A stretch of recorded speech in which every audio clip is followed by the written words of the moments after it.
Chair Wells, we are now live on YouTube. Thank you very much. I'm going to call to order the meeting of the Public Employees Benefits Program Board for today, December 12th, 2025, starting at 1 p.m. Can I get a roll call, please?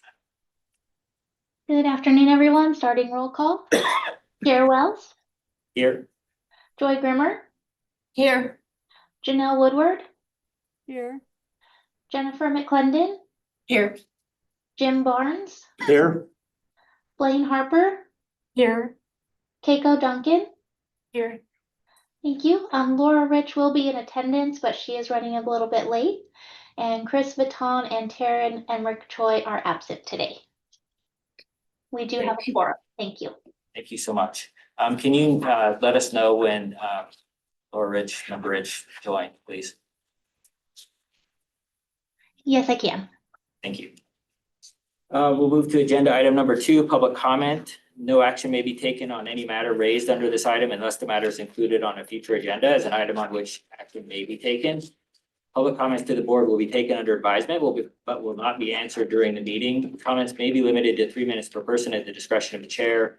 Additional 3-minute comment periods may be allowed on individual items. At the discretion of the chair, there will not be any additional public comment periods today. The total time allotted may be limited to an hour at the discretion of the chair. Members of the public may make public comment by using the call-in number. Call-in number is 669-900-6833. The meeting ID is 857-6311-6245 and the pound key. And then when prompted for a participant ID, please enter the pound key.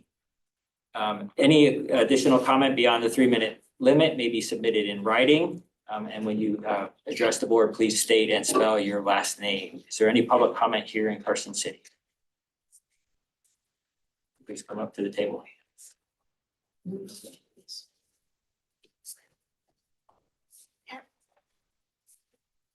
Hello, my name is Catherine Ann Murders, Murders. I know, I was a teacher. And first I want to say how much I appreciate both PEBS and VIA. You guys have done wonders for me in my retirement, and I much appreciate it. And the time that is given to board meetings. The news about all of the hacking and so forth that's going on has left a lot of folks like me very concerned. I don't do too much online stuff, and I try to be very careful about what I sign. So recently I was asked by VIA Benefits to give them my banking information so that they could give me the reimbursements on a monthly basis. I finally, rather than have my bank account numbers put online, I asked to do it on paper. This is the paper I received, which says, I hereby authorize VIA Benefits to initiate credit or debit entries to my account with the financial institution indicated above. The debit gives me huge pause. I don't know what to do with this. My thought is I might set up a separate bank account to receive their deposits and move them as quickly as they come in. I don't know what to do about that, but I'm wondering how many other members who are reimbursed through VIA are allowing debits to their account unknowingly, because a lot of it's done online. So it might be a point worth a little due diligence for future interactions.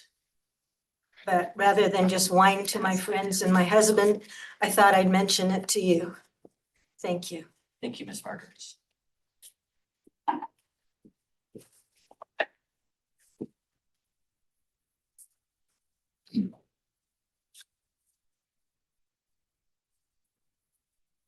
Good afternoon. For the record, my name is Brooke Maylath. That's BROOKE MAYLATH. I am a covered member of PEB, and I need to call attention once again to UMR's failure to respond in a timely fashion to statutorily mandated coverage specifically contracting with Northern Nevada providers of gender-affirming procedures. On July 1st, 2023, 2.5 years ago, gender-affirming coverage was mandated for all healthcare coverage in Nevada, no matter what the plan was. Shortly prior to this, PEB settled a lawsuit by agreeing to cover gender-affirming surgeries to treat diagnosed gender dysphoria. UMR has been relying on administrative and logistical barriers to prevent state employees from accessing these procedures. One provider in Las Vegas is in network. That's it, in the entire state. Out-of-network providers require payment in advance for common procedures such as mastectomies or breast augmentation. Travel costs are not reimbursed if the provider is not within a short distance from home.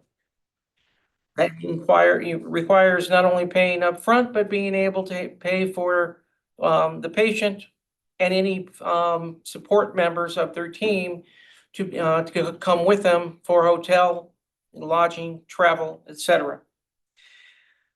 I ask this board to hold UMR accountable and pressure them to establish in-network providers to provide these services that are mandated by law in order to avoid additional litigation, which precedent suggests PEB will lose. I thank you for your time and your attention to this matter. You have it within your power to put that pressure on UMR to stay out of litigation. Thank you. Thank you, Ms. Naylor.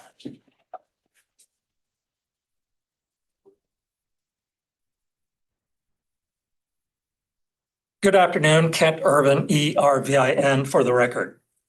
First, agenda item 12, the fiscal report. As documented in my written submission, PEB's cash balance as of the first quarter was $57 million short of actuarially mandated reserves. The executive officer report in October indicated that reserves are budgeted at near mandated levels for the current fiscal year, but no clear strategy for actually replenishing the reserves has been articulated. In agenda item 6, the PEB policies and procedures, page 18 deletes the low deductible copay plan, which goes against the board's direction and must be corrected. Page 21 makes a significant change on the structure of employees' contributions from flat dollar amounts across the 3 plan options to a percentage system. There were good reasons that PEB chose the flat dollar model a few years ago. First, it is more fair for the employer to provide the same contribution to each employee regardless of the employee's plan choices. The employee then pays the difference if they choose a richer plan. Second, when PEB used a percentage system in the past, the percentages had to be frequently adjusted, and the board sometimes made ad hoc adjustments to favor certain groups. While there is no single correct method, the board packet gives no justifications for such a major change. Wednesday's addendum to agenda item 13 has several alternatives, mostly increasing the employee's share of premiums. That's the wrong direction. There needs to be an in-depth analysis of future ramifications of any change before action is taken. For agenda item 13, plan design, the highest priority for PEB for the next fiscal year is to at least maintain current level of benefits without increasing premiums. The proposed adjustments of plan provisions on page 20 to 22 of the Siegel presentation do not appear to be agendized for action, but in any case, they need revisions. Siegel goes far beyond minor tweaks to better differentiate the 3 plan options. Instead, the proposal reduces benefits significantly by sharply raising out-of-pocket maximums, especially for the high deductible plan, as well as raising the deductibles. That hurts our employees with the most significant medical needs, which is the whole reason for a health benefit with pooled risk. These changes should go back to the drawing board. Thank you for your consideration. We'll move to public comment online. Chair Wills, we have about 3 in the lobby, so I will put on my slide. One moment, please.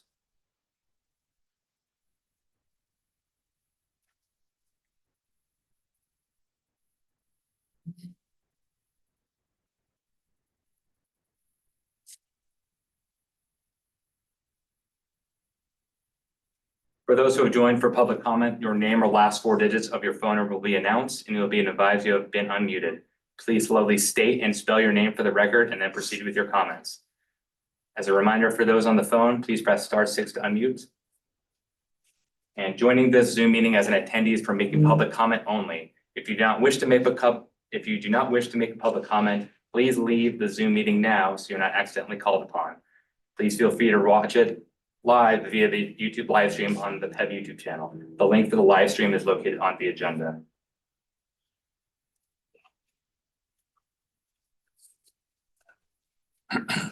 Doug Unger, please slowly state and spell your name for the record.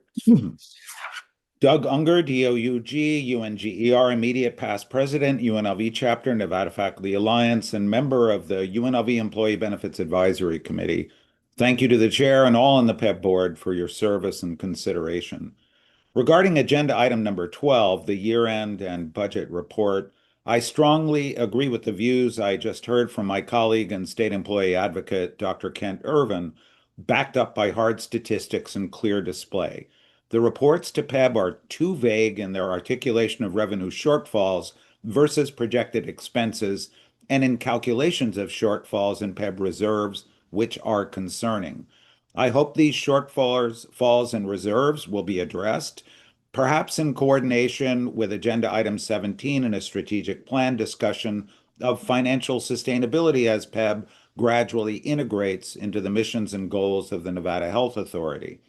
Cutting costs and increasing revenues, and hopefully making very strong arguments for increased state contributions may well be needed in the near future. To agenda item number 13, the consideration of future plans proposed by Siegel, I am sure our faculty and staff at UNLV are pleased to see proposed at least a modest vision benefit and, more importantly, possible restoration of the long-term disability coverage. Both enhancements employee representatives have long been requesting, but the proposed increases in out-of-pocket maximums for our plans, the CDHP most affected by a 1/3 cost increase to $6,000 for an individual and $10,000 for a family in network, will be too punishing for employees with chronic illnesses or acute medical issues. It feels just plain wrong to require PEB members most in need to pay the highest out-of-pocket costs. The extreme increase will be unacceptable to state employees and will be loudly protested, I predict. I also predict strong pushback for the higher out-of-pocket maximums and new deductibles proposed for the PPO plan. My question is that if our health plan actuarial values must be further eroded and PEB members must pay more, why not make more gradual changes? Why not raise out-of-pocket maximums less and in increments? Or, and this is where I may disagree with other state employee advocates, raise premiums to spread out costs so as to be able to keep benefits close to what they are now and out-of-pocket maximums the same.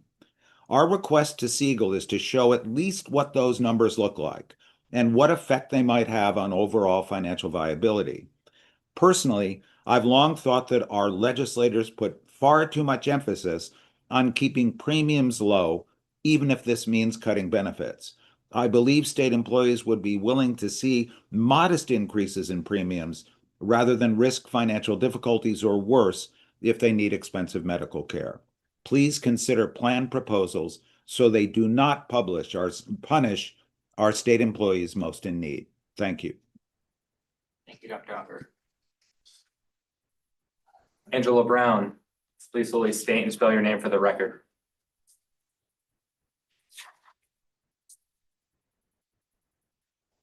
Angela Brown, you have permission to speak.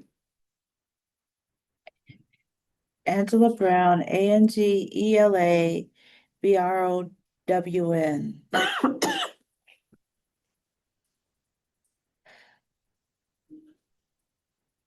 We can hear you. Please proceed with your public comment.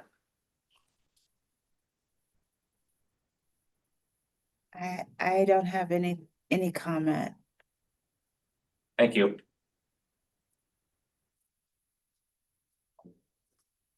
Caller with the last four digits 7760. Please press *6 to unmute and please slowly state and spell your name for the record.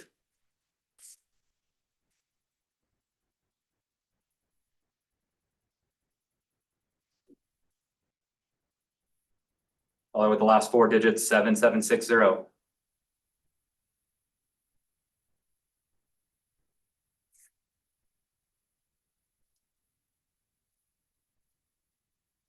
That concludes public comment. Chair Wells. Thank you.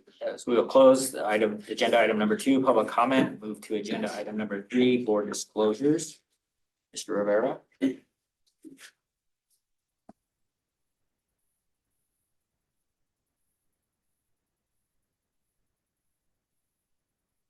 Thank you, Chair Wells. Hello, everyone. My name is Jose Rivera, Deputy Attorney General.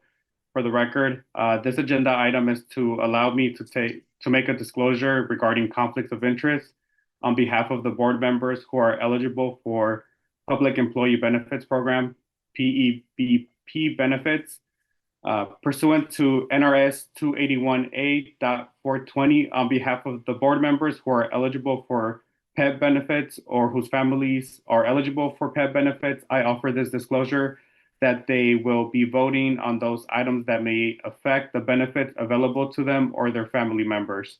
The law does not require abstention from voting merely because the board member or their family member is eligible for PEB benefits. At this time, I invite any member of the board who has any additional disclosure to make it now. Thank you. Thank you, Mr. Rivera. Any additional disclosures from any board members? Hearing none, we will close agenda item number 3, move to agenda item number 4, approval of the action minutes from the October 2025 PEP board meeting. Any changes, revisions? If not, I'll accept the motion for approval. Jim Barnes, I move approval. Do you a second? Hager Duncan, seconded. A motion and a second to approve the minutes from the October 24th meeting. Any additional comments? All those in favor, say aye. Aye. Any opposed, no. Motion carries. Agenda item number 4, move to agenda item number 5, discussion and acceptance of the audited financial statements for the Retiree Health and Welfare Trust and the employer allocation reports. Mr. Slicker.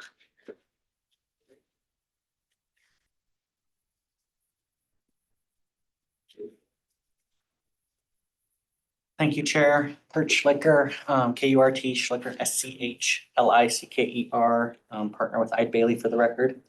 Laura Nelson, Lauranelson, Senior Manager with Eide Bailey for the record. Thank you all for having us here today. I would like to go through the financial statements and the employer allocation, provide a little bit of context and perspective of what these are and why they're important. There's several new members in the room today. Not to mention, we're speaking on June 30, 2024 balances, which is quite delayed at this point. So I want to provide a little bit of context, why these are important. Happy to answer questions and go through anything that any of you may have. But if you just bear with me for a few minutes, I'll explain some of these items. So to start, what we have, the financial statements in front of you or included in the packet, is just for the retirees fund.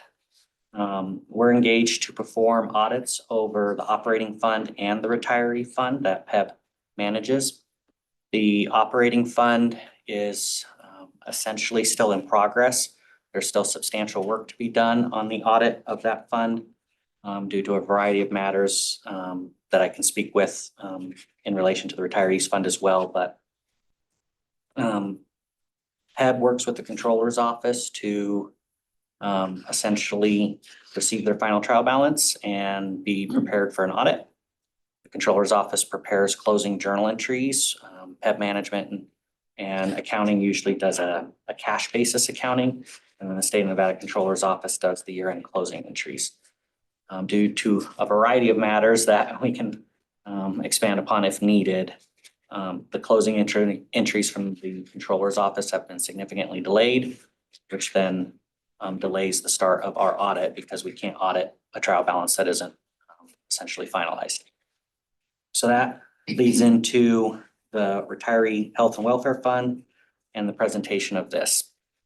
The retiree fund accounts for essentially the accumulation of resources that is being held for the employers that participate in the plan. When I say employers, we're talking about state boards, state of Nevada, and NSHE. Those employers rely on the results of this audit for their own financial report. So there's a very specific timeline that has to be met because those employers can't issue their financial statements until PEB issues the retiree or until we audit and issue our audit opinion on the retiree fund. Governmental Accounting Standards Boards allows for a 1 year in arrears reporting on that. And what I mean by that is the employers, as an example, June 30, 2025 financial statements includes the results from the retiree fund of June 30, 2024. So essentially, PEB has 1 year to report on financial statements to then not impact the employer participants in the plan. That kind of makes sense. Part of the challenge with the timing and for the retiree fund is that once the trial balance is received, there's actuarial numbers that is determined for the total OPEB liability, which is performed by Siegel. Siegel needs final numbers to perform their valuation, and we need Siegel's valuation to get to the final numbers. So it's kind of a chicken and an egg type of thing, but we work together towards the common goal of essentially completing the audit. I do want to thank Siegel for their assistance and participation this year. They were fantastic to work with. They were diligent. We had numerous phone calls between auditor and actuary trying to make sure we were all on the same page, so they were a pleasure. But that provides a little bit of context of what this is. So we did give an unmodified opinion on the retiree fund financial statements. That is the essentially best opinion that we can give. And it's an opinion that says the balances are reasonably stated. They're fairly stated within material amounts. But as part of our audit, we also report on matters of internal control that come to our attention. Our objective isn't to test the effectiveness of internal controls, but we do report internal control matters that come to our attention. At the end of the audit report is essentially our report on internal controls. And we had 2 matters that we thought were important enough to bring to the attention of those charged with governance, aka the board. So we have finding 2024-001, which is financial statement preparation. In a normal setting, management prepares the financial statements and auditors audit those financial statements. It is not unusual that sometimes organizations want auditors to assist or help in the preparation of the financial statements. That's not necessarily a negative thing, but sometimes organizations elect that option. This is just a reflection that we feel it's important to notify the board that management elected to have us assist in the preparation of those financial statements. And that's an internal control matter for you all to, accept or not accept as a business decision. Again, not unusual, but a matter that we believe is important to call attention to, that we do assist or did assist in this case with the preparation of financial statements. Not too unusual. But I do want to spend a little bit more time on matter 2024-002. The retiree fund only has essentially one revenue stream, and that's the retired employee group insurance assessment. You can think of it as REGIA or REGI, whatever acronym you want to use. We tested a sample, to put it in perspective for you all. We tested a sample of 60 transactions of remittances of that assessment across several of the board participants, across NSHE, and of course remittances from central payroll. Of those 60 contributions we looked at, 3 were made using the wrong contribution rate. For 6 of the transactions, the remittance didn't include the base on how that contribution was determined, meaning the percentage of base salaries or payroll that is made on that. There was no support provided to substantiate the remittance amount. There was a remittance that was not either retained or submitted. We can't make any determination because the record was not kept for 5 transactions. And then the underlying payroll report or other various support was also not available for 6 other transactions. So if I add all of that up, we've got 9, 14, 20 transactions out of our 60 had a lack of support or a wrong rate. Now, the retiree fund only has 1 revenue contribution, which is the Reggie rate, and 20 out of the 60 of those contributions couldn't be supported or were in error. That's a very high error rate. So as a result of that, we did a kind of a more aggregate recalculation. We also reached out to your participants to ask for the underlying payroll because the error rate was so high, we couldn't just accept, an estimate there. So we did, hopefully not frustrate the boards too much, but we did ask and reach back out to the boards to go back in time and pull support for us so that we could put a fence around the total error. And did that. I'll get to the results of that in a second. In addition, I mentioned central payroll. We looked at the contribution that central payroll had in place for fiscal year 24. And I know I only have it written as 1 here because 1 falls into the next period, but we saw 28 pay periods that had the same contribution rate. It's an annual contribution rate. It changes annually, thus it should only have 26 pay periods under 1 rate. And what we were provided the schedule, we had 28 pay periods under 1 rate. So again, it doesn't take a genius to figure out that 2 pay periods are wrong. Is it wrong at the beginning, wrong at the end? Central payroll is obviously a very significant percentage of the contributions that are made to the retiree fund. So we worked a lot with central payroll to try to determine what the error was there. Again, with the state boards going back and forth. We ended up passing on an adjustment of $391,000. So thankfully, the error was not in the millions, but it still was, again, 20 out of 60 transactions without support, several procedural errors with central payroll, and which resulted in an underpayment to the retiree fund, if you want to call that. The retiree fund was owed an additional $391,000 that it did not receive. Obviously, this is matters relating back to fiscal year 24. So it's hard to go back and adjust for those type of items. I fully recognize that. But again, wanted to call attention to the board. I've discussed these matters with PEB management. We've gone over them. Recommendation, of course, from me as the auditor is there needs to be significant procedural changes to verifying, documenting, keeping the records for contributions. Some of the state boards, they have a lot of turnover. They need help too. There's, you might have an office manager that's preparing the contributions to make to PEB. So sometimes they need a little bit of help, but there needs to be certainly a buttoning up of controls surrounding the contributions made to the retiree fund. I can't speak towards the operating fund because we still have a lot of procedures to do on the audit there and what internal control matters will pop there. I can't speak to it towards yet. But that is the retirees fund. The other document is the schedule of employer allocations. And as I mentioned earlier, the plan participants from the employer level, the state boards and the state of Nevada itself, relies on the OPEB valuation from Siegel and the results of the audit. The schedule of employer allocations is the allocation of the OPEB liability and really the unfunded OPEB liability to all of the employers for inclusion in their financial statements.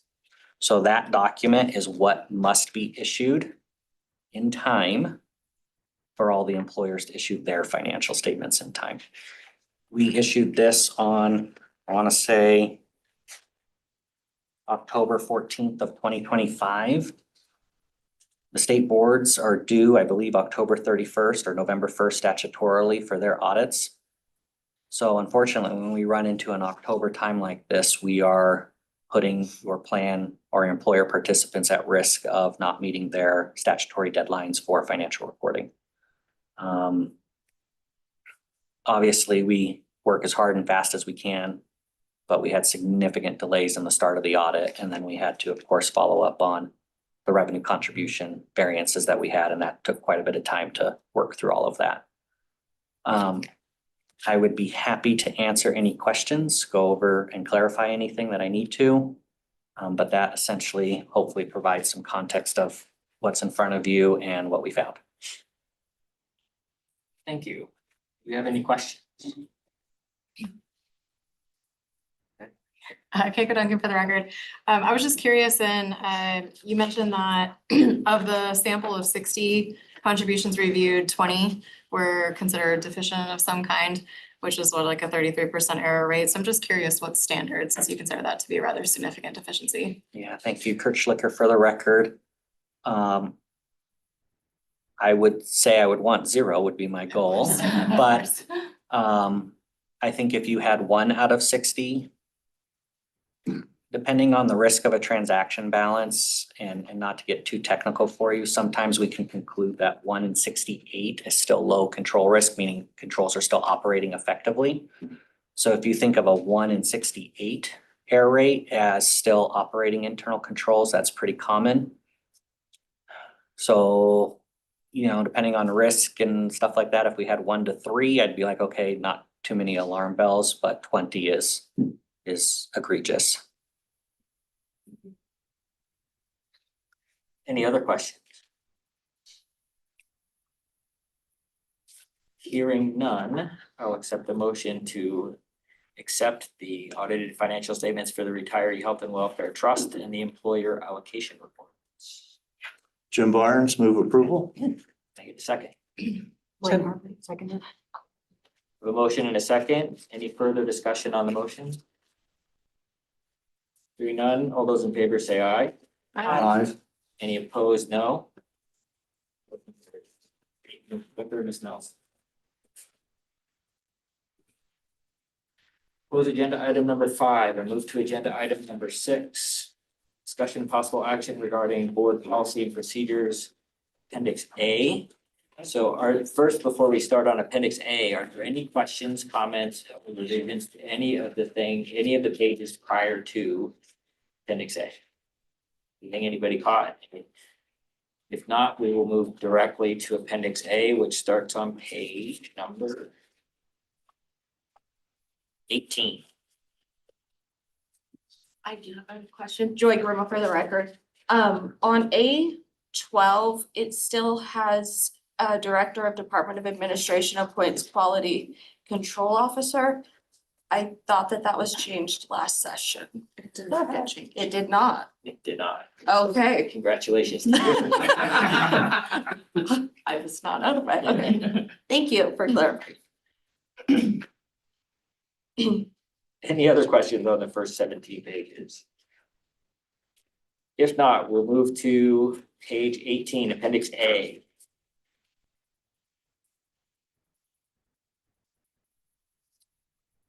My scroll is a little slow. Please bear with me. Leslie Biddleston, for the record, Quality Control Officer for PEB.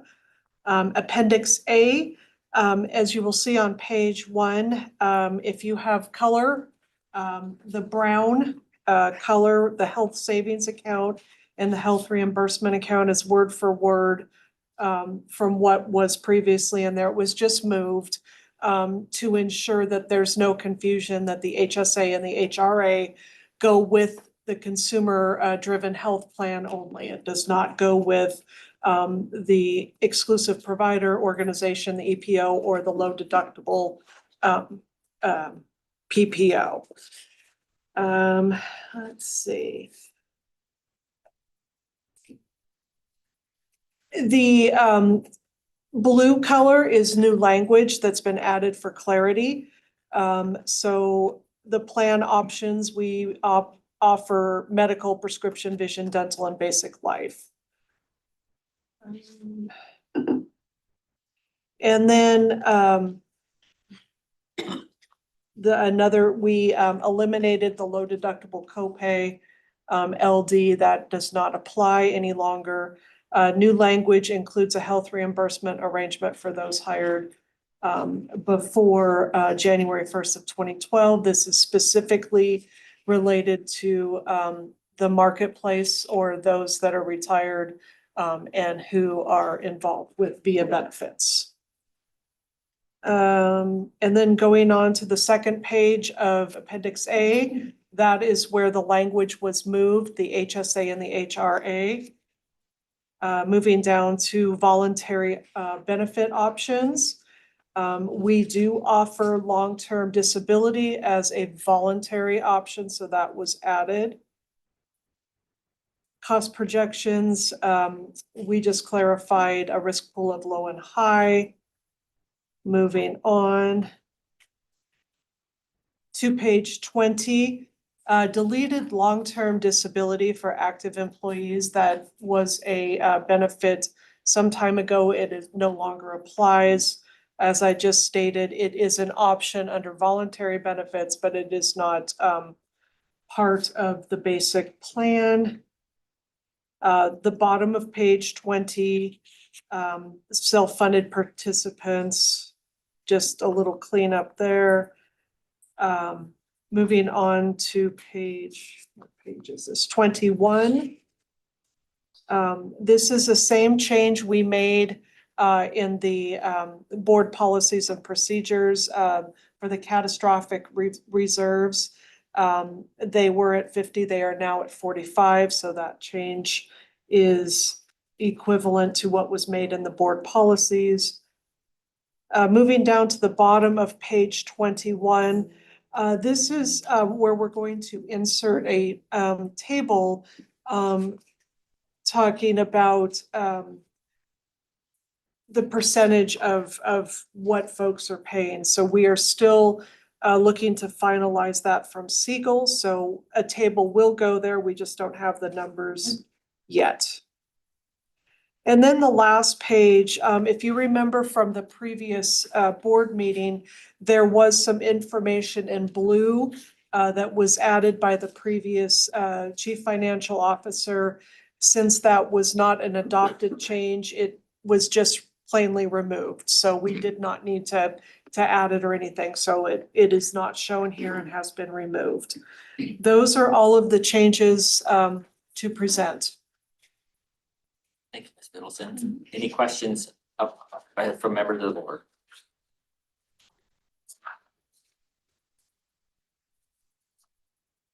Okay, hearing none, I have a few comments. Under the plan design on page 18, where it says the HSA and HRA, actually like moving that under there. But the second sentence under the HRA where it starts plan contribution is related to the individual medical, the market, Medicare market exchange HRA. Okay. So that second and third sentence needs to be moved to the end of after January 1st, 2012, underneath the individual market Medicare exchange.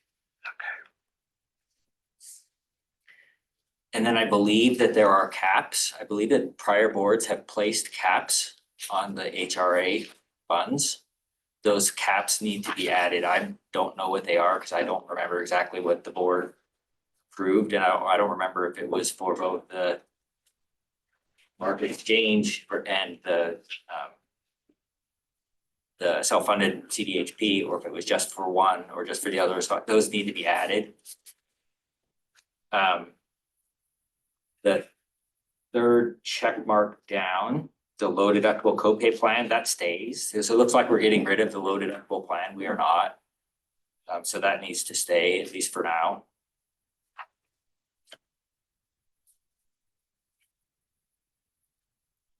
On page 19, under the cost projections bullet, that where you added a single risk pool of low and high. I believe statute requires that the pooling be for participants in all self-funded plans. I believe that's the way the language in the statute reads. So it should stay in a single risk pool, including participants in all self-funded plans. A single risk pool. Instead of where it says of low and high, which is what you have added, it should be including participants in all self-funded plans. Including participants in all self-funded plans. Okay. On page 20, the last bullet point, first check mark. We need to remove CDHP from contracted CDHP administrative expenses. CDHP needs to be taken out there as well.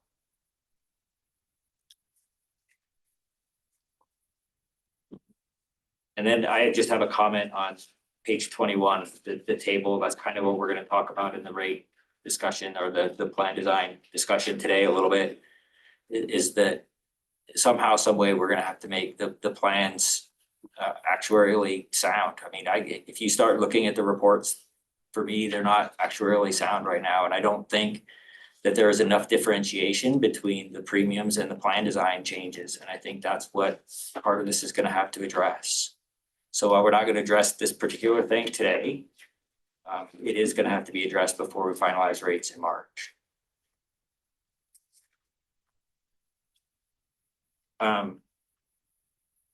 Any other questions or comments? If not, I will accept the motion for the changes that are included, plus the additional changes that I outlined for Appendix A.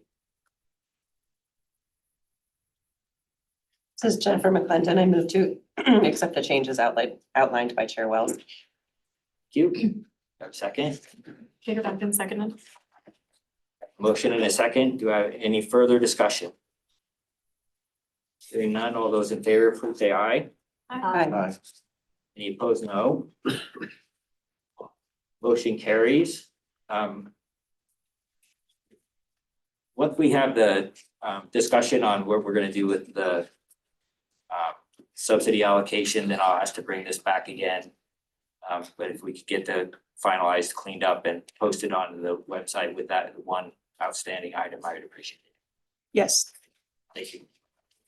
Close agenda item number 6 and move to agenda item number 7. Discussion and possible action on recommended enhancements to the master plan documents for plan years 26, 27, and 28.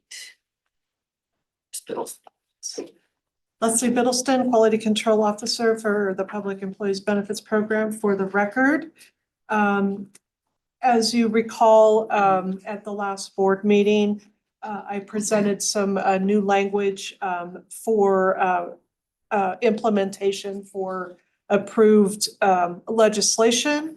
Unfortunately, the agenda was incorrect and did not allow this board to approve those changes. So what is being presented today, number 1 is a new change, not a new change, let me clarify, a clarification per request by UMR staff. It is processes that we are already doing within the plan. UMR has requested that a sentence be added into the MPDs that says outpatient observation lasting more than 23 hours will be considered and paid at the inpatient confinement rate within this plan. That is the only thing new from the last board meeting. Moving on to number 2. Number 2 was read at the previous board meeting on October 24th. And change number 3 was read at the previous board meeting on October 24th. And those are all of the changes. Thank you, Ms. Wilson. Any questions from members of the board regarding agenda item number 7? If not, I'll accept the motion for approval of the enhancements to the master plan documents for plan years 26, 27, and 28. Jim Barnes, move approval. Do I have a second? Joy Grimmer, I'll second. I have a motion and a second. Any further discussion? Hearing none, all those in favor say aye. Aye. Any opposed, no. Motion carries. Thank you very Thank you. much. We'll close agenda item number 7, open agenda item number 8. Discussion and acceptance of the Claim Technologies Incorporated audit findings for the State of Nevada Public Employee Benefits Program plans administered by UMR for the period of April 1, 2025 to June 30th, 2025. Samato. Afternoon. For the record, my name is Joni, Joni, Amato, Amato.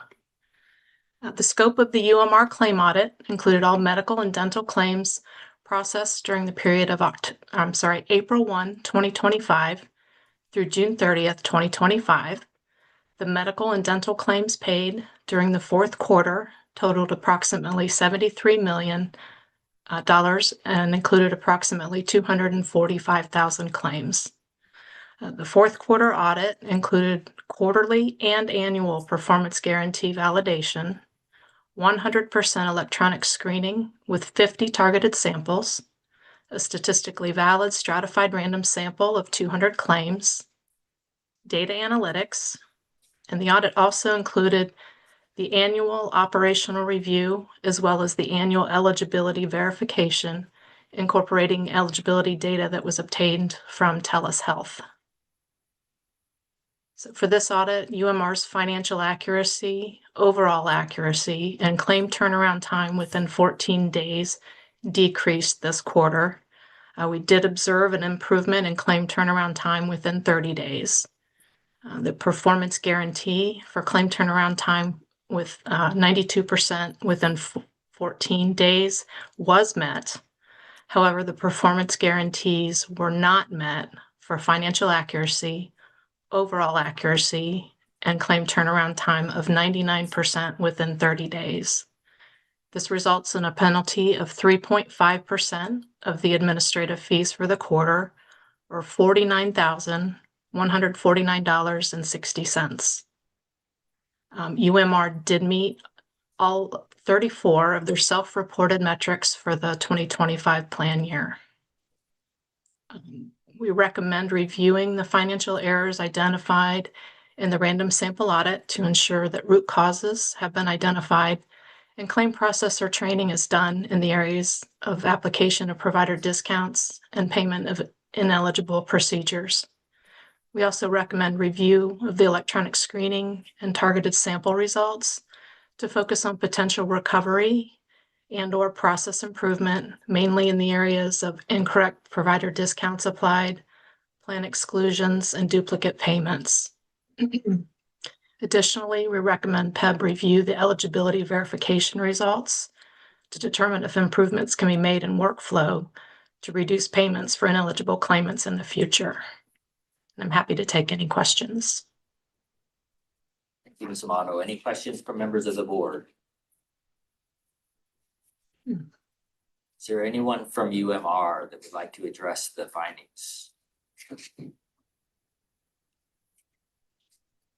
Yeah, it's Jennifer Spencer from UMR. And we have gone back and reviewed the findings. We have discussed these. We were able to run additional reporting and discuss any issues that may have come up with any individual claim analysts or manual processes.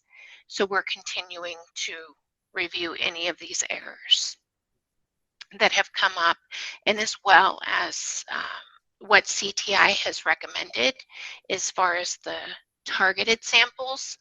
We are continuing to review and run additional reporting there as well.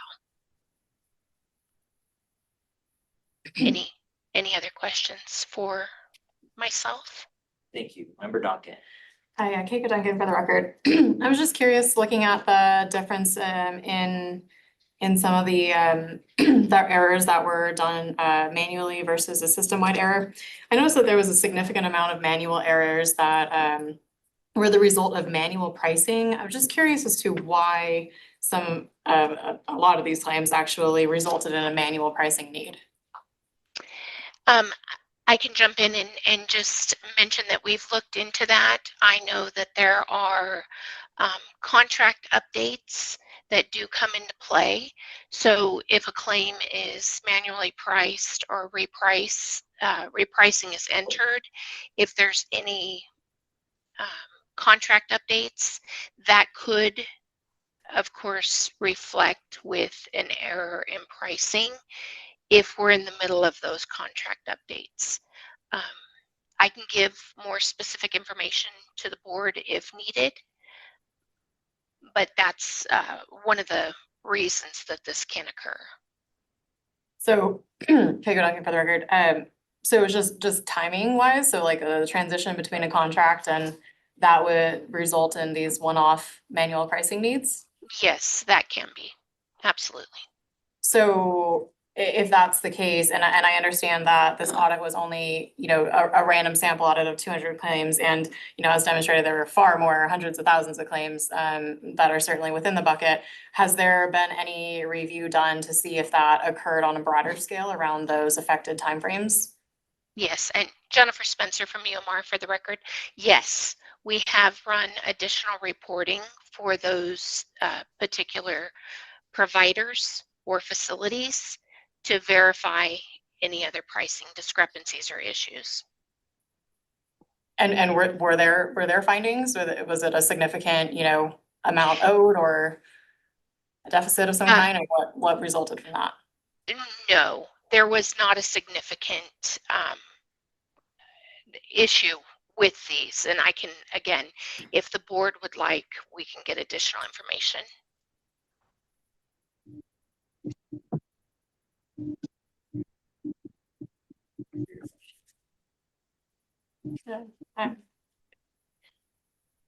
Any other questions from members of the board?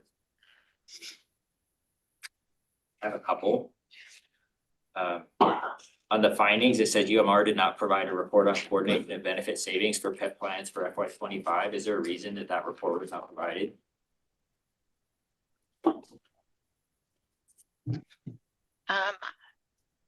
I see Helmut. Have you jumped on? I'm sorry.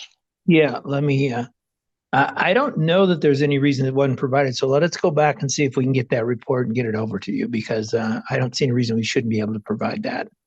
Right. I don't see an issue with that either. I'll look into that on my part.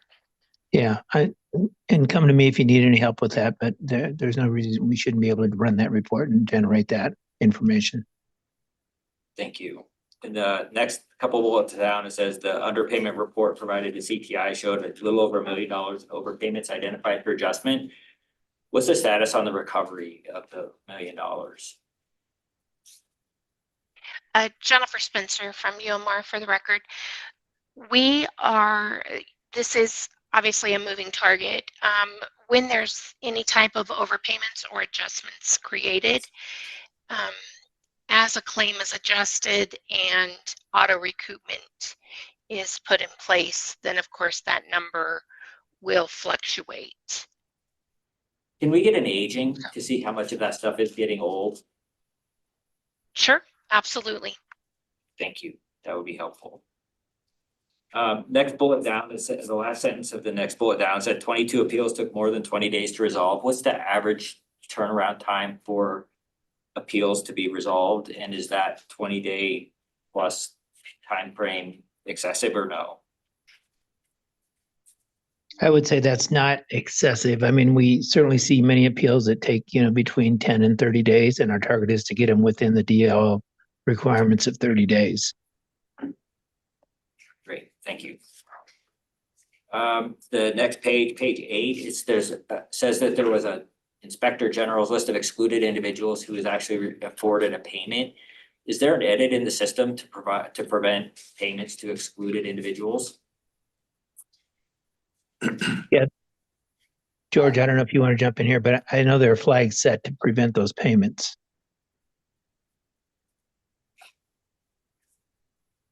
Yes, there Yeah. are flags that'll prevent the payments. So was this just a timing issue? It probably was, you know, again, you've got files coming in that have them, so it may just be a timing issue as to when that one made it into the file. We can research that one a little bit further and confirm that for you. Okay, thank you. Page 15, it talks about payments for employees and dependents who are deemed ineligible.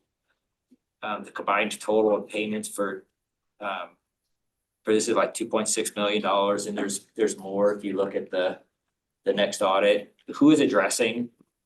This may be a question for Teresa. Who's addressing to make sure that the eligibility requirements are being provided to the vendors timely so that we don't get these basically would become overpayments or maybe not overpayments, but if they're not eligible at the time the payments are made, we should be making payments. Teresa Carson for the record. From what I understand, there is a current issue with the eligibility file TELUS that's been transferring in relationship to, I know for certain, the Medicare file that goes to VIA. For the file that goes to UMR, we will have to follow up with staff to see if that's also occurring on that file.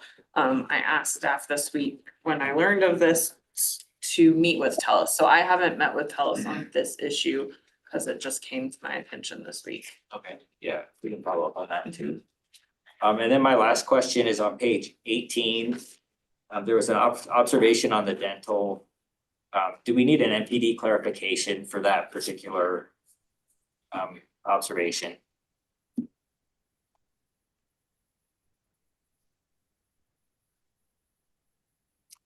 And again, this sort of relates to payments requested for temporary appliances. The cost of the temporary appliance being deducted from the benefits for the permanent, meaning the plan will not pay for both the temporary and permanent. UMR states the system logic does not support combining the temporary and permanent appliance and allows these codes individually. Asking probably staff, does this need to be clarified in the NPD? So we can make sure that what the claims that are being paid are consistent with what our plan document says. Yeah. Teresa Carson for the record, we will look to revise that. Thank you. That's all the questions I had for this agenda item. Any other questions or comments? Member Duncan. Kago Duncan for the record, and this is just a factor of me being new to this board. I was just curious for the 34 self-reported metrics that were met in Q4. Is this commonly met every quarter? Is this an improvement over past quarters? Does anybody have a narrative on that? Or Yomar, you can give a narrative on that. So this is Hamid Brown. I would say we typically meet most of those metrics, okay? And it's, you know, a small portion that we miss. It does vary. It's not always the same ones, but we do try to strive to meet most of those. And you know, from a organization perspective, we hit well above 90% of our performance guarantees every month, every quarter, every year. So, and I like Kago Duncan for the record. I like hearing that they're maybe not the same every month, which tells me, you know, I would make the assumption that there are processes in place to quickly rectify anything that is unmet. But are there any, you know, general performance standards about how quickly those that are unmet are fixed or remediated? They're always addressed immediately. Okay. I mean, every month as we watch, and even every week as we watch, when metrics aren't met, you know, we're looking to see what we can do to improve that performance. So yeah, there are constantly people monitoring and adjusting and retraining and, you know, improving procedures. I mean, that's a constant change that takes place. But there's no required time frame for which UMR must remediate an unmet performance standard? I mean, we're going to try to remediate the unmet performance standard by the time the next reporting period occurs. Okay, so, but that, you know, in order to make that happen, you have to make the changes immediately. So as soon as we're aware of anything not being met, I mean, we're obviously trying to make changes and improvements. I will say that, you know, some of the performance guarantees that we have with the state of Nevada are some of the toughest we have of any of our clients. And so it does make it a little bit more challenging. All right. Not that we're not trying to meet them, we're trying to meet every single one of those, but it just becomes challenging when the performance requirements are very high.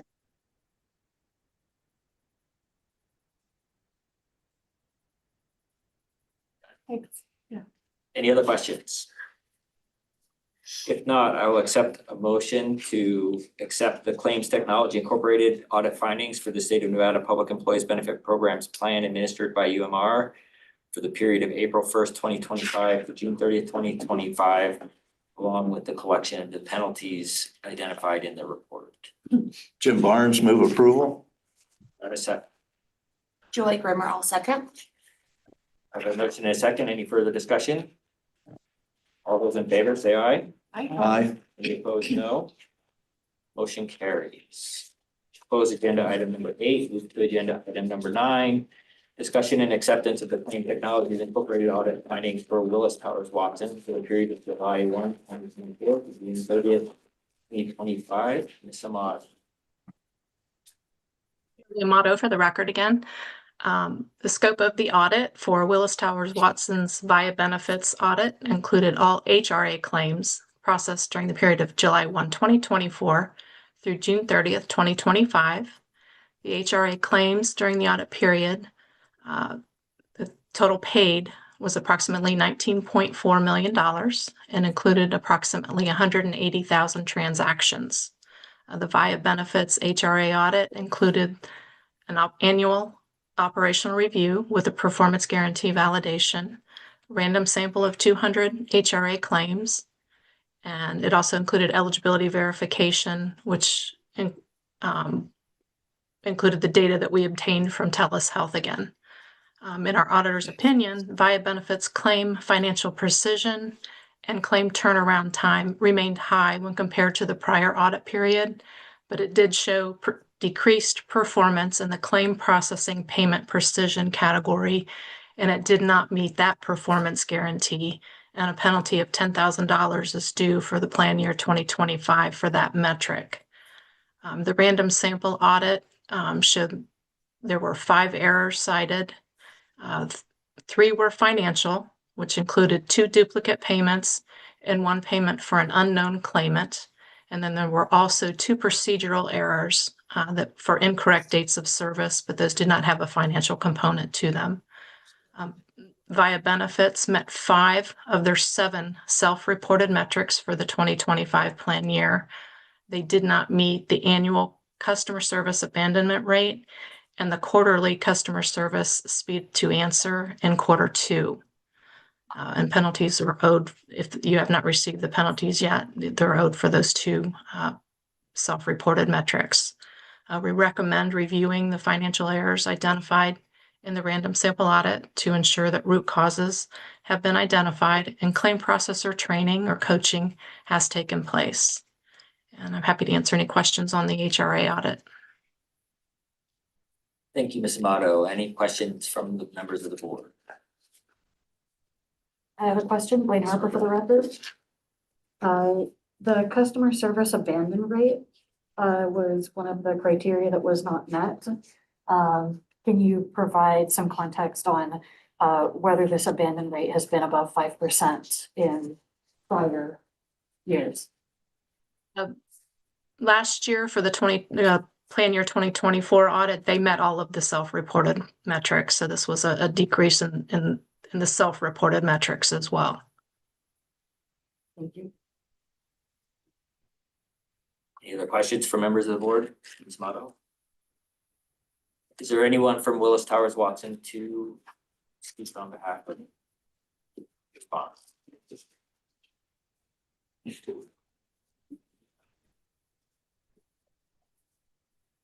Hi, I'm Chris Garcia with Willis Towers Watson. We want to thank Joni for working with us and completing this audit for PEB for last year's fiscal plan year. And we are happy to work with her. I do want to address the question about the customer service abandonment rate. That is really driven off of how busy we are during Medicare open enrollment season. We have a short period of time in what is fiscal year Q2 to process claims, or excuse me, to take calls. So we receive about 80% of the call volume from October 15th through December 7th that we would receive for the entire plan year. And so when participants are calling in and they have longer wait times, we will see those longer abandonment rates, where there's more people abandon their calls. And that's what the primary driver was last year.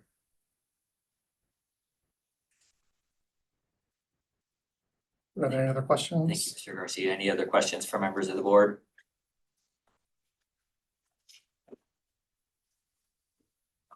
Couple of comments or maybe a question. If you look at the Q2, basically the customer service time to answer, the satisfaction for quarterly reviews, the abandonment rate, that Q2, and it follows into the report that's in 18.1.4, I think. Is DIA doing anything to try and address that Q2? You know it's gonna happen every year.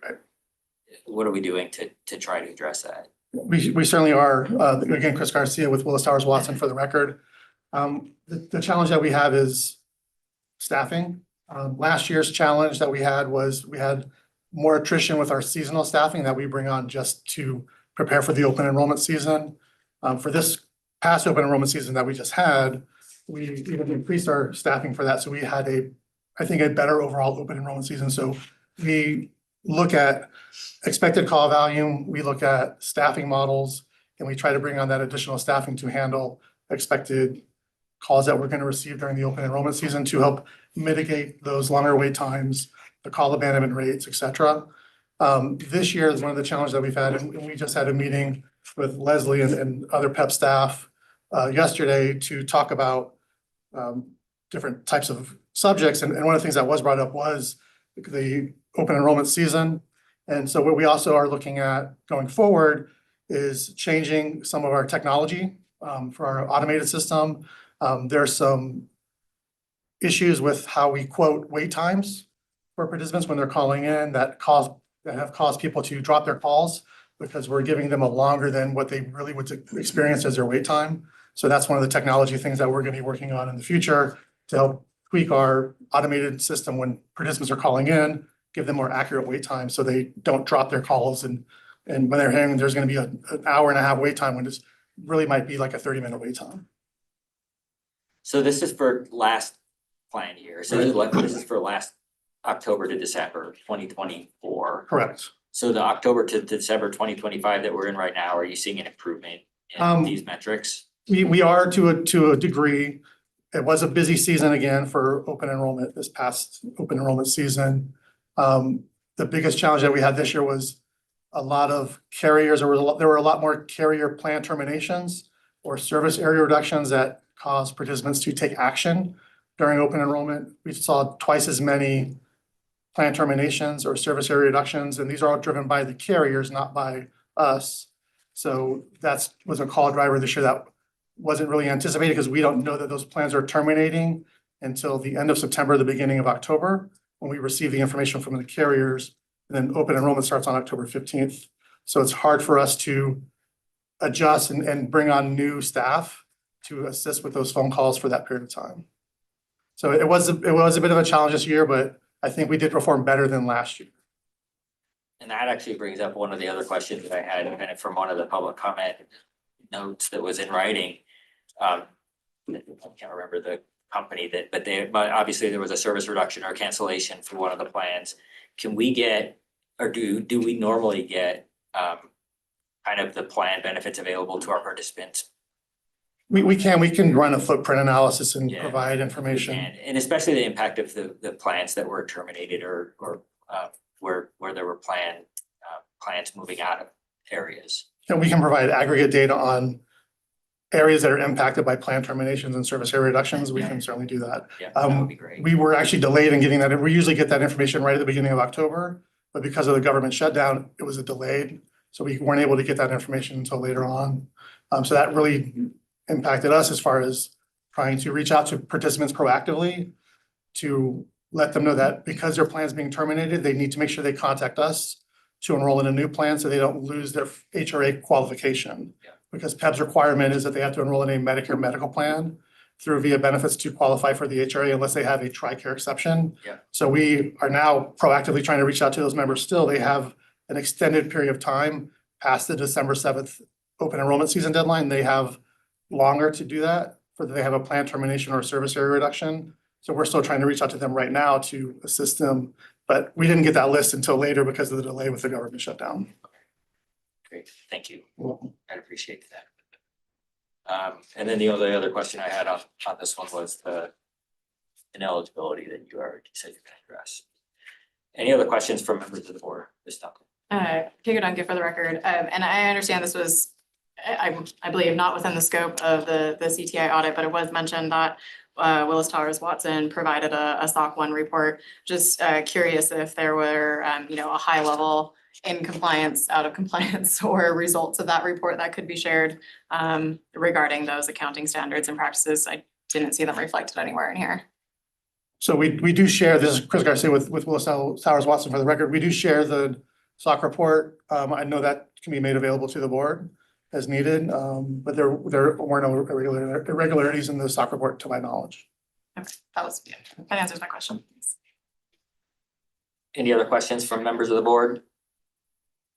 If not, I'll accept the motion to accept the audit of Plain Technologies Incorporated and the findings for Willis Towers Watson for the period of July 1, 2024 through June 30th, 2025, and the application of the associated penalty. Jim Barnes, move approval. Have a second? Wayne Harper seconded. I have a motion and a second. Any further discussion? All those in favor say aye. Aye.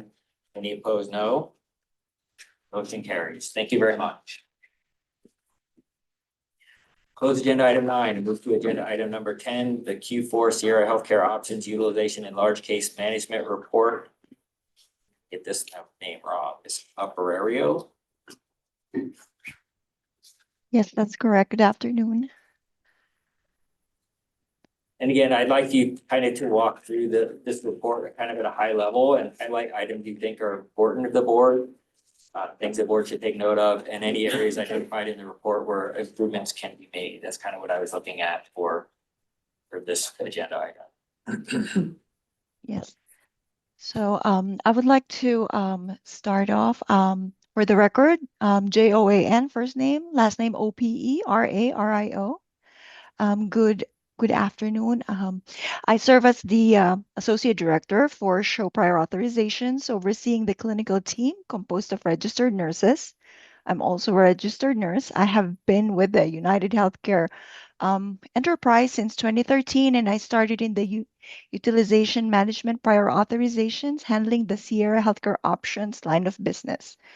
I will start off with utilization management, pre-service or prior authorizations performance metrics. So you will see there from July to September of this year, we have reviewed a total of 13,000 services or cases. Of those cases, we have approved 12,600, bringing our approval rate to nearly 98%. This demonstrates our strong commitment to accuracy in reviewing requested medical services or prior authorizations. We apply nationally recognized criteria and evidence-based policies to ensure medical necessity while comprehensively considering the plan's benefits and limitations. You will see there of the 13,000 cases, 296 services were denied either due to not meeting medical criteria or plan stipulations. Because of this, Show PA or Show Prior Authorizations has saved $260,000 for the plan. The denial rate is at 2%, which is at par with our other books of business. So below is a breakdown of the denial reasons.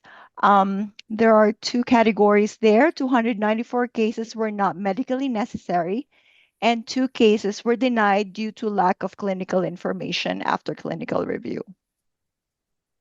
Moving on, regarding our turnaround time.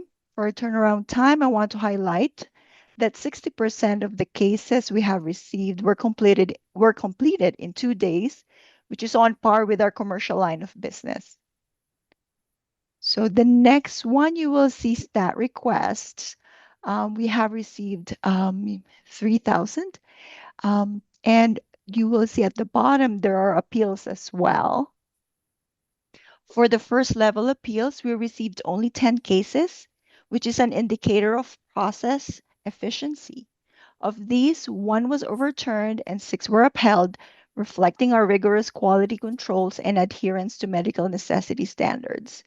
This demonstrates our commitment to clinical accuracy and streamlined review practices.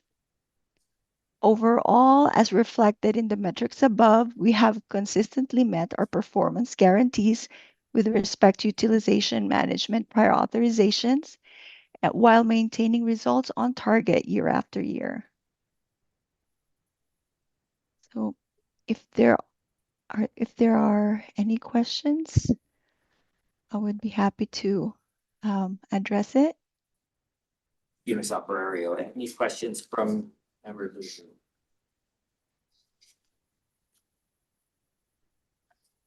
We do have, this is Kelly Hall, I'm Kellyyhall. I'm the Director of Clinical Operations for Sierra Healthcare Options. We do have other presenters for additional information available to speak to some other pieces of the report. We appreciate that the report is multi-page and we are trying to focus on specific key metrics to share with the board. So if it's okay, we'll move on to our next presenter, which is for our access center and inpatient and outpatient services on the medical surgical side. Is that agreeable? Yes, please. All right, thank you. Excellent, thank you. Good afternoon. My name is Neil Boyce. I'm the RN Director of Inpatient Case Management for the health plan, and I'm also a registered nurse, and I've worked with the health plan since 2012. Today, I'll discuss a few metrics first, starting with our 24-hour, 7-day-a-week access center and telephone advice nurse team, and then I'll move into some metrics for our inpatient case management team. So what you're seeing on your screen now, the 24/7 Access Center, as the name implies, is a 24/7, 365 service center that not only serves as a telephone advice nurse line, but as a single source of contact for all participants. And I'll explain more in just a moment.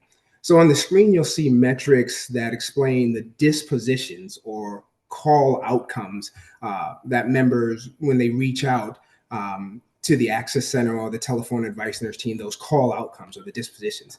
And this is significant because each one of these members or participants that are assisted, they are directed to the appropriate level of care. For example, if a participant calls the 24/7 Access Center, they may have decided that they want or need to go to the emergency room. And after triage, we direct them to the appropriate level of care, such as urgent care or something that can be treated at home, or self-care, or to their PCP's office. And on the flip side, there are times when an individual may call in and have a severe symptom that they're unaware of, and we direct them to a higher level of care, such as calling 911 or the emergency room. And this is significant for us because we're here in Nevada. We know the market and we understand what urgent cares have, what services available, what emergency rooms, for example, have pediatrics, et cetera. So looking on the screen here, if we look at the numbers here, right, and we talk about the other category, because hopefully the other areas are self-explanatory, 911, ER, information only. But just to explain the other area, again, calling into the fact that we're here in Nevada and that we are aware of what takes place within Nevada. The other section is for those like information only calls. If someone's calling in regard to a medication or some topic that maybe they heard about in the media, et cetera. Those are those others. So you'll see some numbers there on other. So that's the 24/7 advice nurse team. My conversation will start with what happens prior to. Now we'll move into, in the event that someone is hospitalized, our inpatient case management team, as the name implies, when an individual is hospitalized and in the clinical acute or subacute setting. So our inpatient case management team performs utilization management and care coordination. On the screen here, I'll focus in on one of the key quality indicators, which is length of stay. And you'll see that their average length of stay. As you can see, the length of, well, the average length of stay nationally is between 5.8 and 7 days. We fall right in there at 5.7. And this includes, these metrics are unique because they don't just include the acute care setting. So not just the acute hospital. Long-term acute care hospitals are included. Acute inpatient rehabs are included. SNF or skilled nursing facilities are included, as well as out-of-area hospitalizations. And those subacute and out-of-area cases tend to have much longer lengths of stay, as you can imagine. If someone's in a rehabilitation, inpatient rehabilitation, their length of stay will be significantly longer, and we're still falling within that 5.7. And one of the reasons I'll explain a bit of about our care model that just indicates that quality is our priority there. So each member that's admitted to the hospital is assigned an inpatient case manager.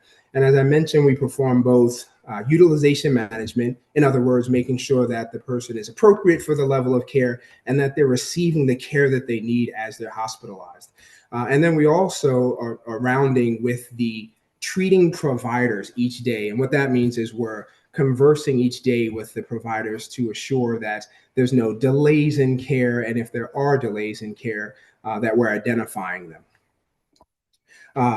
So as we talk about utilization management and care coordination, that's what that includes.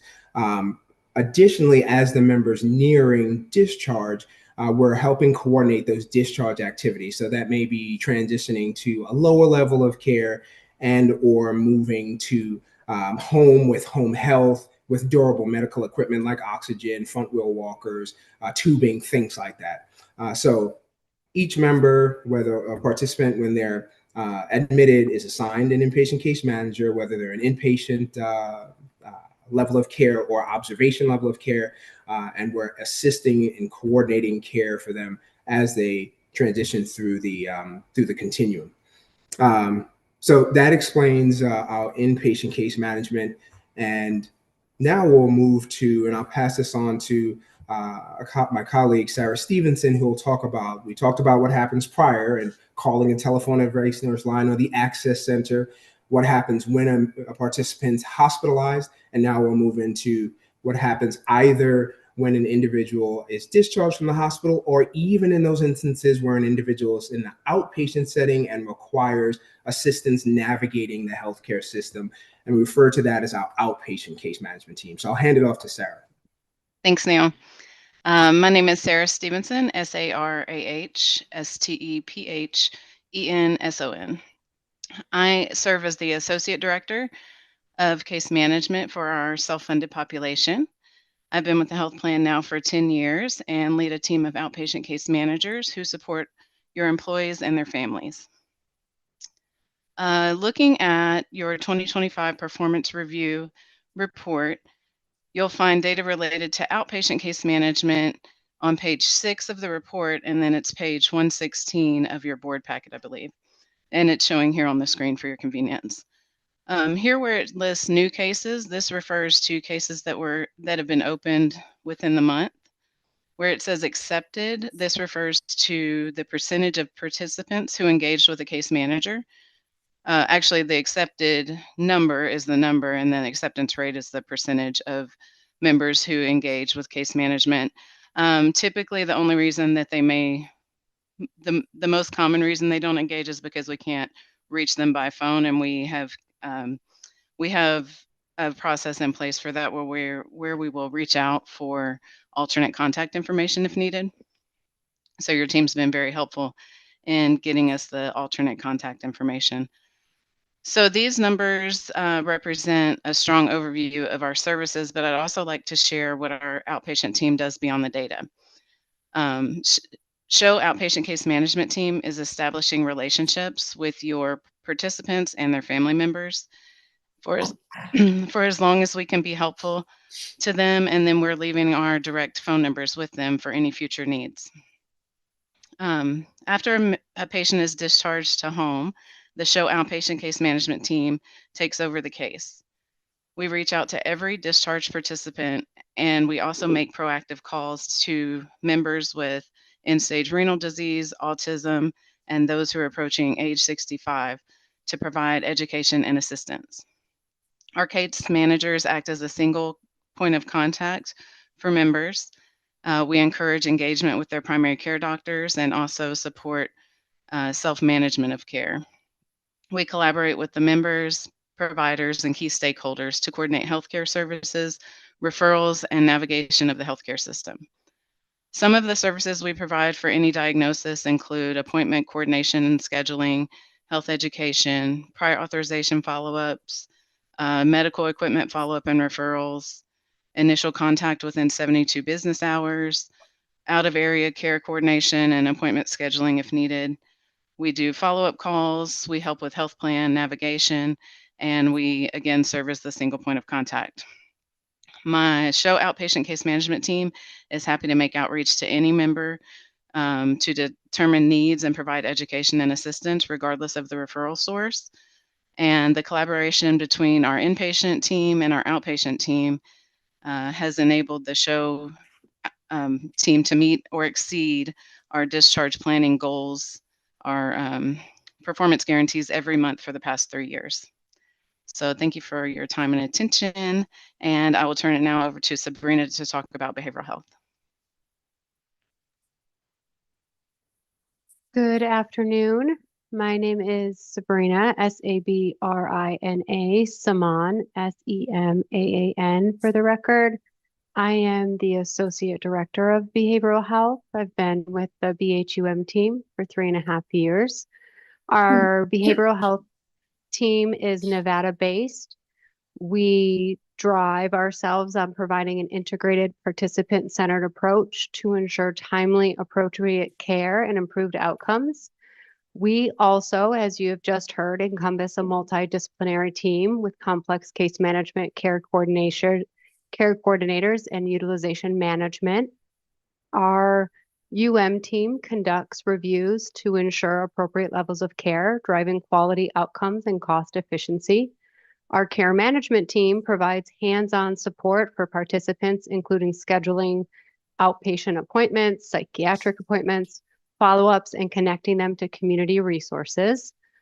On your utilization summary of behavioral health, we see that we've completed 101 authorizations, 91 with a 90.1% approval rate.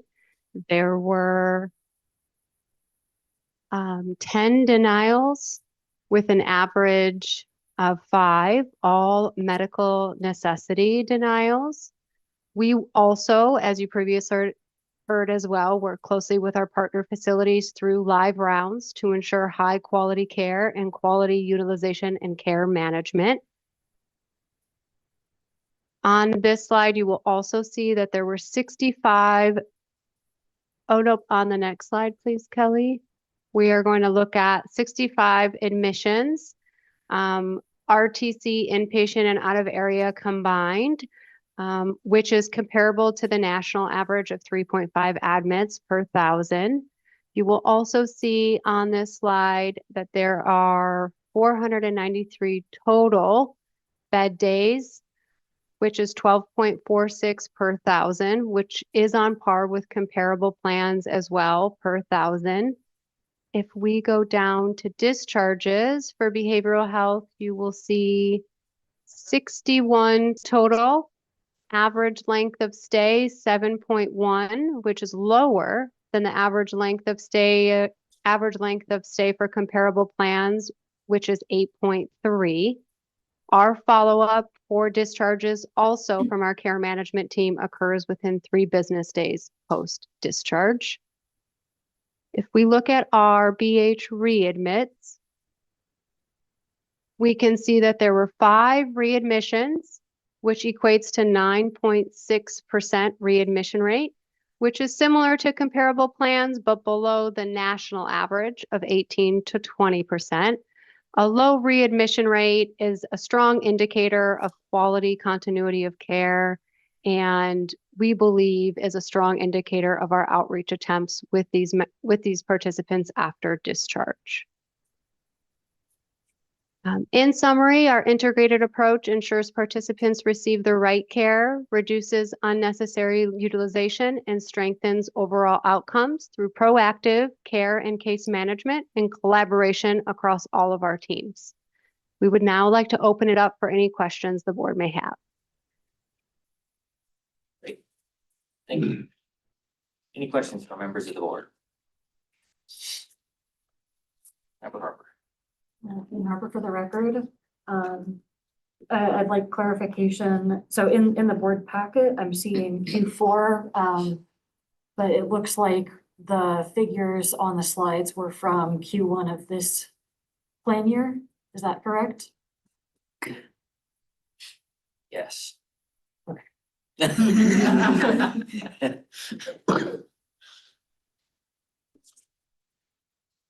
Yes, we had the packet and the board has April, May, and June. What they were talking about is July, August, and September. Any other questions? Hearing none, this is an information and discussion item only.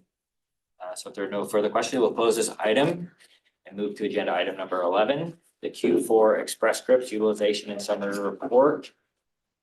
Ms. Donahue and Ms. Daly.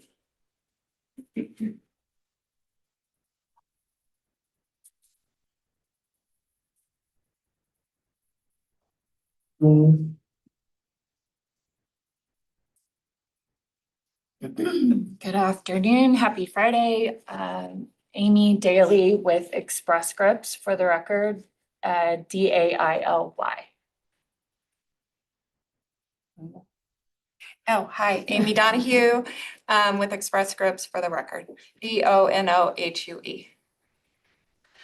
All right, we were requested to review our standard reporting that is submitted quarterly for PEB. The reports contain an overall review of the total plan, and then it breaks it down for each of your 3 plans. And then it actually goes into a comparison across each of your breakouts towards the back. This is fiscal year 26 first quarter. So this is July through September. And that one of the things that is important because the data is a little skewed for first quarter, especially on the high deductible plan, because the deductible is applying for most of your members. And so the numbers are going to look a little different as the year continues. So on page 2, this is the total plan. You can see that PEB had a slight increase in members. So we're in the top part of the chart.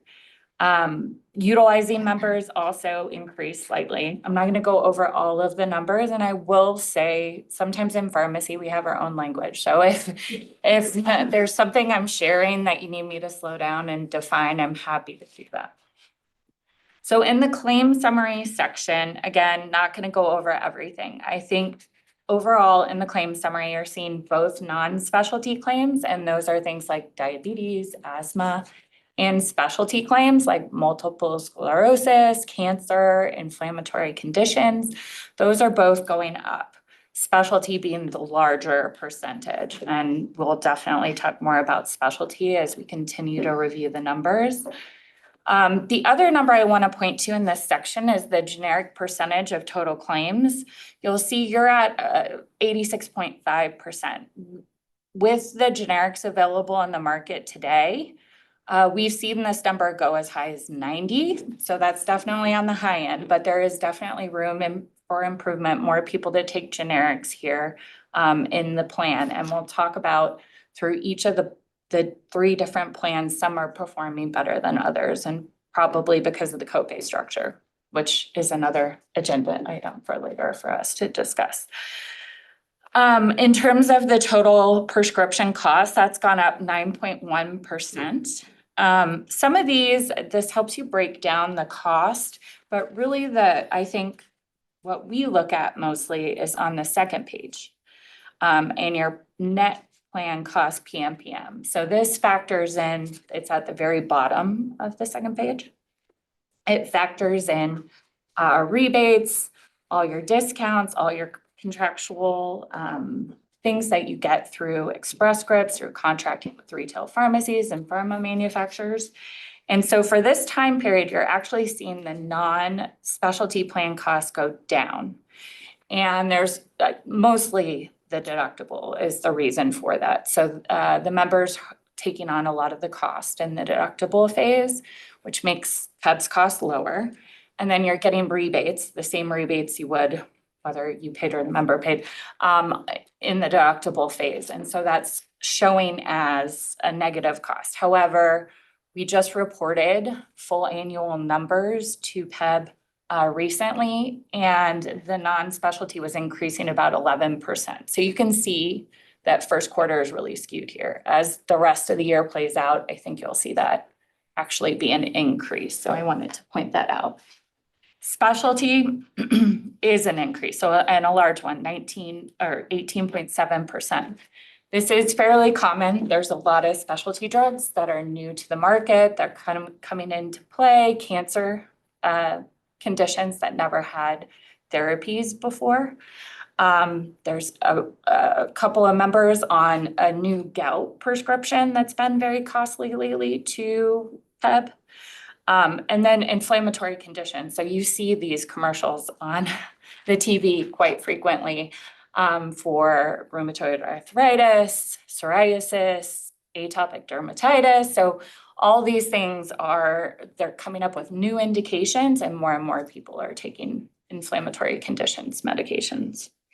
So we're going to spend a lot of time talking about copay later, which is the top part of the chart. So I'm not going to spend a lot of time here. You have one plan with percentage copays, and that allows you to keep up with the inflation of the drug. But when you have flat copays, like on the EPO and the PBO plans, that's going to erode over time. So as drugs get more expensive, the copay becomes less and less a portion of the drug. Actually, for these reports, we break it out by generic brand and multi-source brand, and that means generic is, the lower cost drugs. Brands typically are single source, which means there's not a generic on the market. And then the multi-source are where there's a brand and a generic on the market. You have very low multi-source utilization, and that's again because of your plan design and clinical rules you have in place. But actually your copays are structured differently, right? So you have a generic copay, a preferred brand, and a non-preferred brand.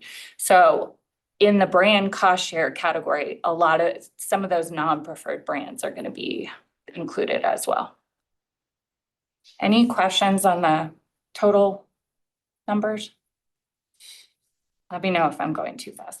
All right, so slide 4 is your consumer-driven health plan. They make up about 44% of your total lives. And here you're going to see, again, the deductibles driving a lot of the negative numbers here. So the members picking up a lot of the costs. I'm not going to spend too much time here because again, these numbers are going to change over time. This is a look at first quarter, and it's not really indicative, I think, of PEB's true cost as the year goes on. However, if you want to flip to slide 5, as I mentioned, net plan cost, PMPM. Again, you're seeing a decrease in non-specialty. We talked about why that is, and a big increase in specialty. For the consumer-driven plan, the drugs that are driving that are inflammatory conditions, cancer, and the other category was gout. So that's where your gout members are. All right, and then if we go to the EPO plan,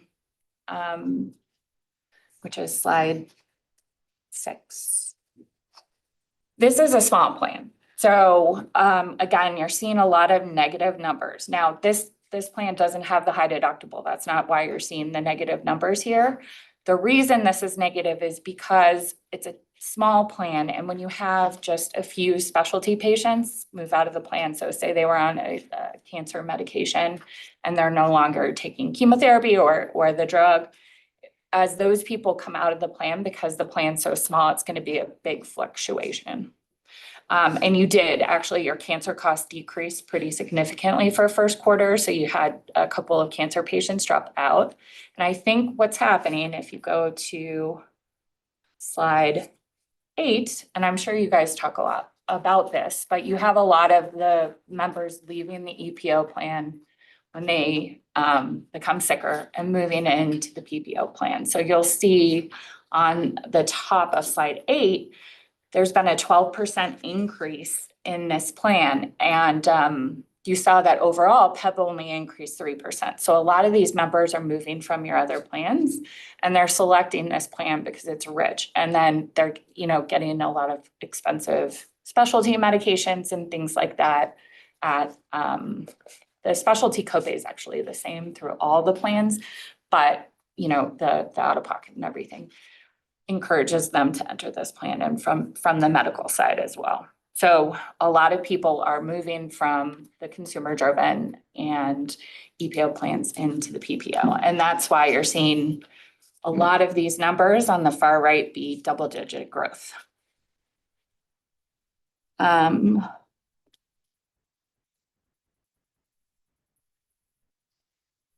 That's really, I think that the rest are breakouts. Unless you guys have any questions, I think those are the important pieces. Thank you. Any questions from members of the board? Okay. Thank you. Oh, do you have questions? I'm sorry. No, I apologize. Keiko Duncan for the record, and again, some of these questions, maybe just some level setting since I'm new to the board. So a couple questions on timeline wise, because these are thanks. So this is over the course of a singular quarter, right? Yes. Right. Okay. And there was no trend provided of past quarters? There is. It's fiscal year 26 quarter 1 versus fiscal year 25 quarter 1. So you're But just the quarters, not the trend throughout the year. We don't have that right. somewhere. Okay. Well, and as the year progresses, you will see that. So when we get to the summertime, you would have a full year over year report. Okay, so we can see like the trend between each of the quarters, not just to the past prior years. Yes. Okay, I would definitely love to see that. Yes. Okay. And I have that they just presented it to CUB staff, but there was about an 11% increase in non-specialty trend. And then the specialty this is for last year.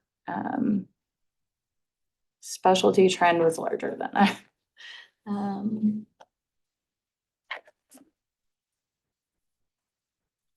Oh, no, it wasn't. 11% for non-specialty and 8% for specialty. So you can see how much things can change over 12 months. Yes. Okay. Other timeline things, do your P&T committees, do they meet quarterly, monthly, or how often do those changes occur? Yeah, so standardly they meet quarterly, but if there's a need, they'll meet more frequently than that. Okay. And then what about your rebate contracting? Is that, do you enter into a contract at the start of our plan year, or is that, a fixed rate over multiple years? What does that look like? It differs based on contract, and what drugs are coming up for, new drugs as well as coming off patent. But those are looked at pretty much annually, and most of them are not on your plan year. It'd be 1/1. Okay, but you said they're looked at annually, so they could change annually. Yes. Like for example, GLP-1s, we're constantly in touch with those manufacturers right now because the markets requires it.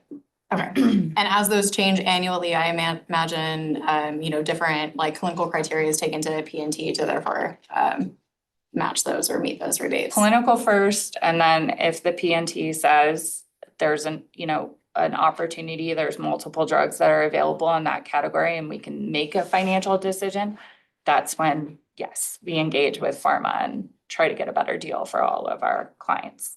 Okay. I was just calling out probably the biggest jump. I know you mentioned the gout patients within, I believe it was the CDHP or EPO plans. Obviously, that was the biggest change in positioning, if you will. What was that due to? Was that due to some criteria or steerage change or? So there was one patient and now there's two. And it's a pretty expensive medication. Yeah, just that, okay. Okay. And I really like seeing the net plan cost PMPMs factoring in rebates by each of the plans. I think that's really interesting. I have some assumptions of my own as to why the differences in the plan cost to the net plan cost are different between each of the plans, but I would love to hear maybe like, your top reasonings for some of those significant changes, because I think in PPO it's relatively small of a difference, and then in others, it's over $100+ PMPM. And what figure exactly are you referring to? Just your difference the between net? your plan cost PMPM and your net plan cost factoring in the rebates. Obviously that brings down the PMPM quite significantly, but it brings it down differently between each of the plans. So without making assumptions of my own, I'd like to hear your why. Sure. So I think on the consumer driven, again, I think we have to be careful. I don't think these are the right PMPMs because the deductible's hitting. So you're gonna pick up more costs throughout time. So if I look at like the annual PMPM for consumer driven and the annual review, it's gonna be much different than 81.09 for consumer driven for last year. I also think, there's different factors happening. The biggest non-specialty trend is diabetes. So Ozempic and Mounjaro are your 1 and 2 drugs. And we know those are increasing at quite a big rate. But what's happening is I think there's now competition. First of all, there's 2 different manufacturers. But also it's helping people manage their diabetes. So there's less cost happening in the insulin category. So you're getting, better pricing on the GLP-1s, less people using more insulin.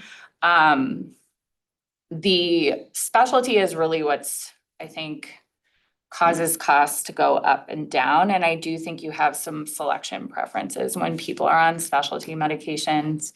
For the consumer driven plan, just one specialty medication can, really move the mark through the deductible and into the out of pocket, and then you're paying 0. So, are you paying the whole price? So that's somewhat what's happening with consumer driven, and some of that can happen even in first quarter.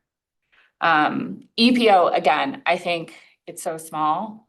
Just the next time we report to you, if a couple more cancer patients choose that plan, it's going to be a much different PMPM. So because it's only 4,000 patients, you're going to see it go up and down, up and down. And then PPO, I think what's happening is people are selecting that plan because it's rich. So a lot of your sickest patients are going there. So that would be my comments around that. And then just another question, I guess, probably operationally more so.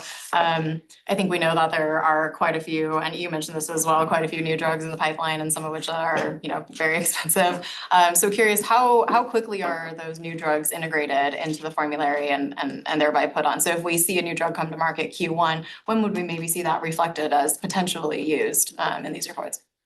Again, it differs on the drug, but we have a new to market exclusion until the P&T can review it and make sure it's safe. We saw a couple of drugs like the Alzheimer's drug that came onto the market, and some people started covering it, and then we found out it, wasn't effective. In fact, it was bad for patients and it was causing harm.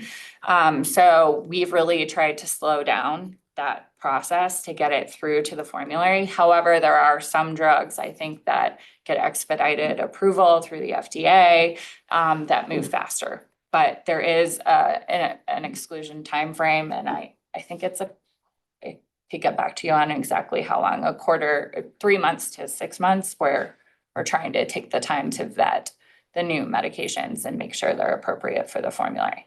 There are some that get, pushed through sooner though.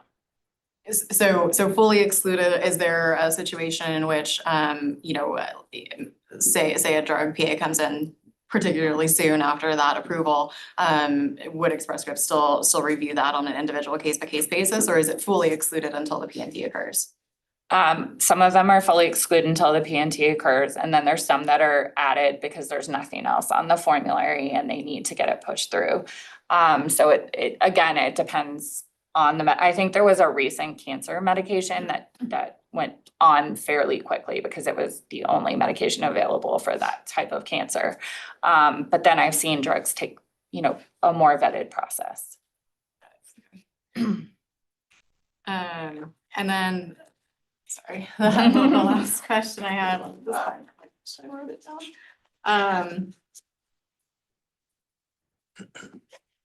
I think at the end of this report, that's right. In your summary, you just kind of overall trended. There was an increased rebates of about 16%. Again, I can make assumptions there, but what was the main reasoning for such a significant increase in rebates? I think more and more, we're seeing more competition in different categories. Like for example, inflammatory conditions where a lot of your spend is, there's 23 different drugs and they all have different indications. A lot of those drugs are now trying to compete with biosimilars. So a lot of the manufacturers are really coming to the table with some better rebates in those categories. I do think overall, that's not necessarily, we're not seeing a huge increase in rebates because a lot of manufacturers have started to do low WAC products, do things without rebates. We see like this doesn't impact you, but most favored price or IRA, MFP drugs coming where we can't do rebates.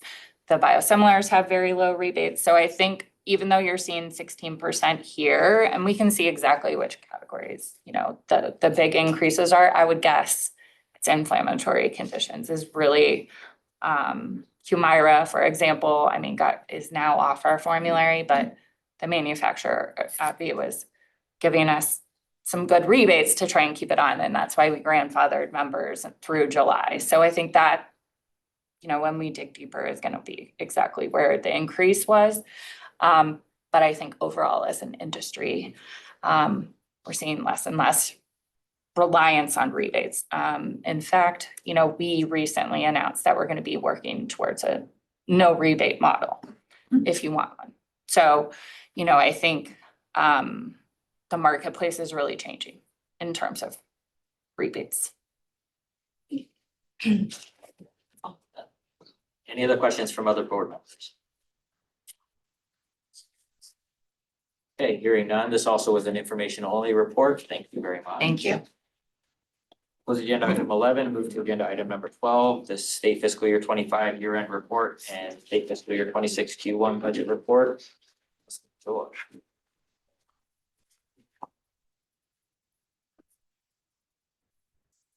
Hello, for the record, my name is Monica McJoy. That spells MCJOY. Thank you for having me. I just want to put that disclaimer. I've only been here 30 days. So I gathered as much information as I possibly can for you, okay? So looking at our budget account number 1338 is the operational budget. You should have two tables attached within your agenda that is shown in that fiscal year 26 operational budget status of September 30th, 2025, with comparisons to the same period in fiscal year 2025. The budget status is reported as a cash basis and does not include incurred expenses and income owed to the fund. The budget status report reflects actual income of $129.2 million as of September 30th, compared to $127.9 million as of September 30th, 2024, which was a 1% increase. Total expenses for the period has increased by 25 million, which is a 19% increase. The budget status report shows realized funding available cash on hand at 61.4 million. This compares to 112 million for the same period of last year. The table also reflects the actual revenue and expenditures for the period. Looking at the next table, which shows the current budget projections, the following table represents projections for the fiscal year 2026. The projection reflects total income to be less than budgeted by 14.7%, which is 691 million versus the 588 projection. Our total expenditures are projected to be less than budget by 8.4%, and total reserves are projected to be less than budgeted by 44.3%. Our state subsidies are projected to be less than the budget amount by 61.4 million, which breaks down the non-state subsidies are projected to be less than budgeted by 2.7 million. The premium income is projected to be less budgeted by 32.9 million. Going over the expenses for the fiscal year 2026 are projected to be 47.6 million less than budgeted when changes to reserves are excluded. Operating expenses are projected to be less than budgeted by 2.2 million. The employee and the retiree insurance costs are projected to be less than budgeted as well by 45.3 million when taken in total. Now, if you have any questions about that, I'm going to give you as much as I can. What you got?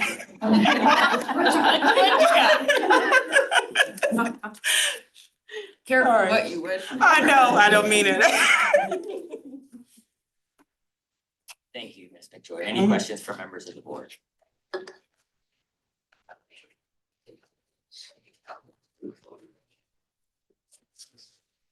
Hearing none. This also is an information only report. We'll close agenda item number 12 if you're done. Yes, I'm done. Close agenda item She number would like to 12. be done. Does anybody want to break or move into 13? I wouldn't mind a break. Let's take a 5-minute break, just quick bathroom break, and let's get started. And I know it's getting late on a Friday afternoon, so.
We are back, Chair Wells. Thank you.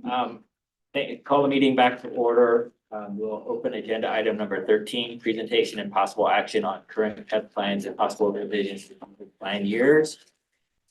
Mr. Ward.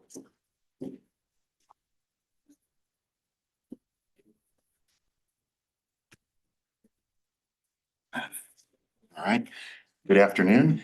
I'm Richard Ward with Siegel, WARD. I lead the Siegel team of consultants and actuaries, and I'm joined by colleagues here in person.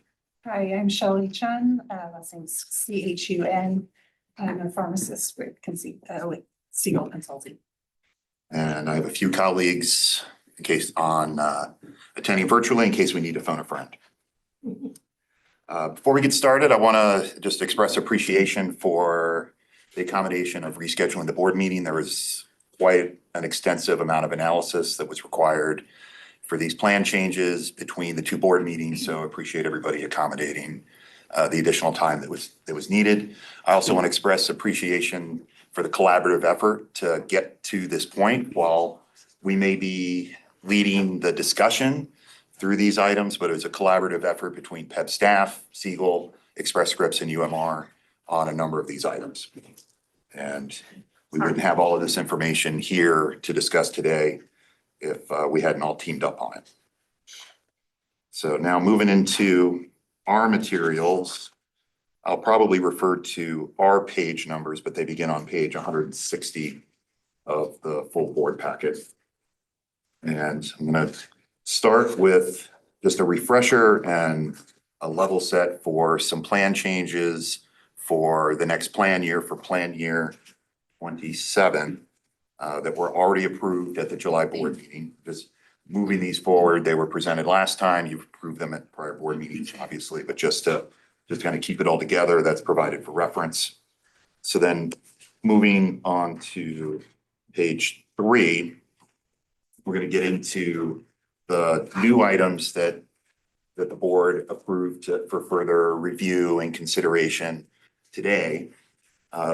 One is the medical pharmacy coupon program that UMR is offering.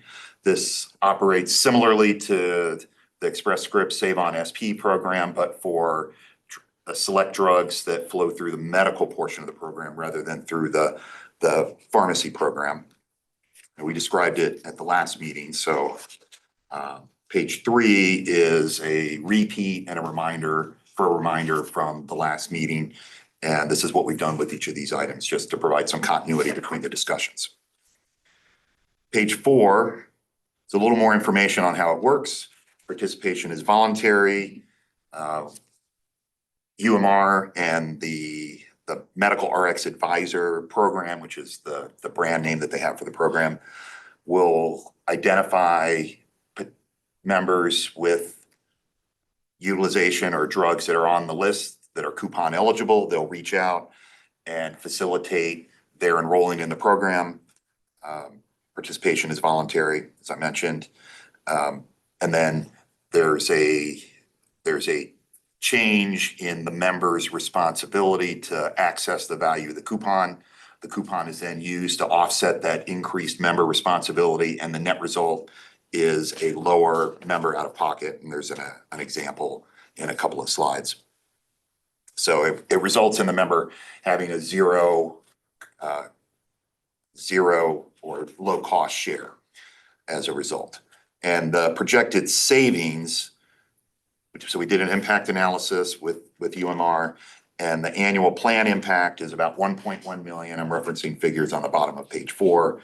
It comes with a 25% shared savings administrative fee, which UMR has reduced from their standard 30%. And so net of that 25% fee, the savings to PEB would be $840,000. And there's also a member impact. Member would see reduced cost share in aggregate of about $400,000 relative to the current plan design. So then moving on to page 5, there's a little more detailed information here. So there's about 750 claims that in the experience period that was reviewed that would be coupon eligible. It affects about 360 patients. You can see the savings impact there in that top left table. The coupon values range from about 5,000 to 25,000 generally. There are some that are higher that go as high as 50,000. There's a select list of drugs that are eligible for coupons that where you have current utilization. So we pulled some claims data from our data warehouse and are showing, say, an illustrative, not exhaustive, but a representative list of some of the drugs with the higher per script costs. And so, like the second one, Solaris is a transplant rejection medication, about 1.2 million in spend.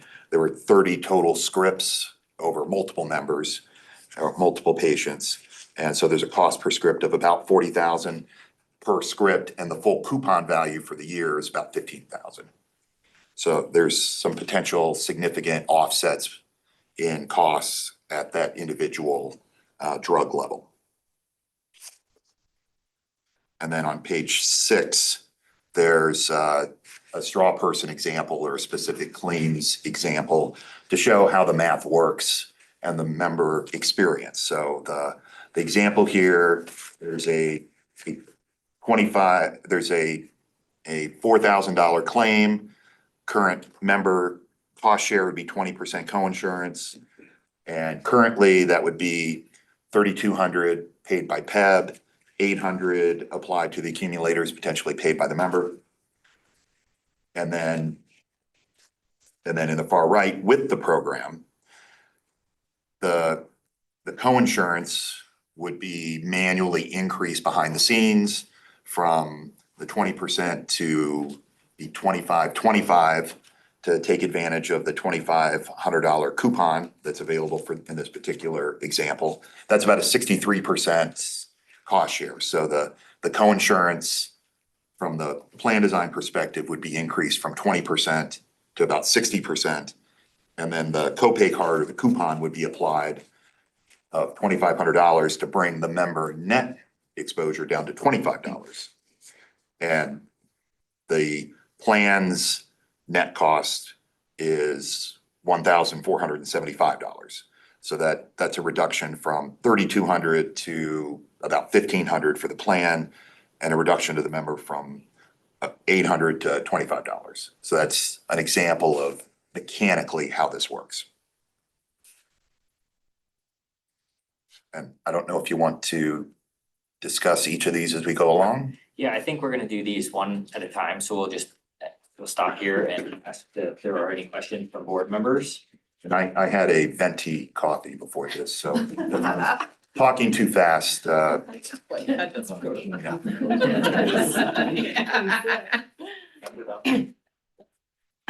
Keiko Duncan for the record.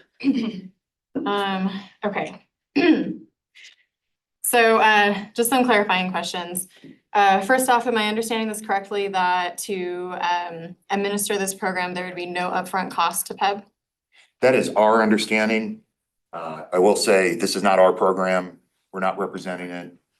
Or I'd say, I guess we are kind of representing it here, but I would defer to UMR to discuss anything from a detailed operations aspect or any specifics to the terms of the offer, but that's our understanding.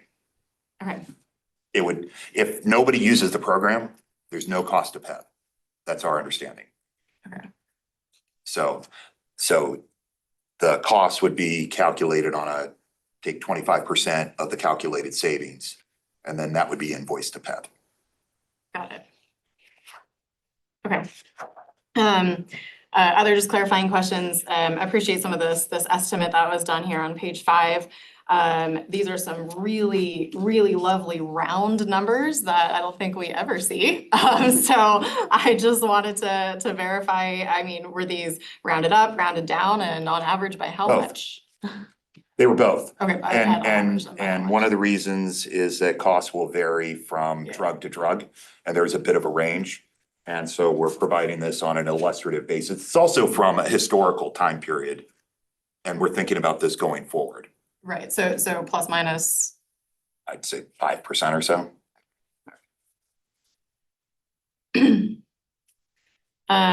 All right, and then just verifying again for the program, would this program be inclusive of any medical pharmacy drug that has a manufacturer coupon available to it, or would this be a select set of drugs? I will defer to UMR for a specific answer, but the list that we were provided is extensive. But I can't say that it's a one-to-one match for every drug where there's a coupon available. Okay. If it's not one-to-one, I would definitely have some questions about that in terms of member impact, because, you know, while this program is voluntary, I would be curious to understand where there might be, essentially it would be like a pseudo preferred drug list for medical pharmacy, medical pharmaceuticals, right? Which would probably result in some steerage, which, you know, might result in some member abrasion, which might result in some provider abrasion. So I think a little bit more clarity on that, if it is all inclusive, super cool. That's a fair point. I don't know if someone there from anybody- UMR is on the line to address that question in the moment or not. Is there anyone on the line from UMR that can address that question? Chairman Wells, this is Rhonda Huckabee with UMR. I will have to get clarification on the list of the drugs that we were provided, unless Helmut is still on and he knows the answer to that question. Yeah, so this is Helmut. I'm still on. I'm just trying to get off mute. So what I would tell you is that we make an effort to use every coupon that we can. Okay, some of the manufacturers have some restrictions and won't let us apply these in these situations, okay, or try to maximize these. So, but anytime that it's possible for us to apply a coupon, we will make an effort to do that and help the member gain those savings. Okay, and that eligibility of whether or not UMR can or cannot apply that is purely determined by the parameters of the manufacturer coupon. That is not determined by UMR, correct? That's correct. It is determined by the manufacturer. They set the rules and they decide who's eligible and who's not. Got it. Okay. And then just generally for my knowledge, do we receive rebates on any of our medical pharmaceuticals?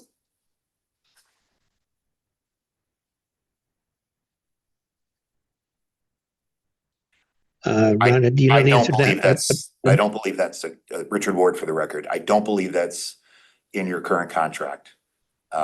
That is an emerging trend and something that we advocate being included in contracts, because it is becoming a more significant cost offset than was the case even 10 years ago.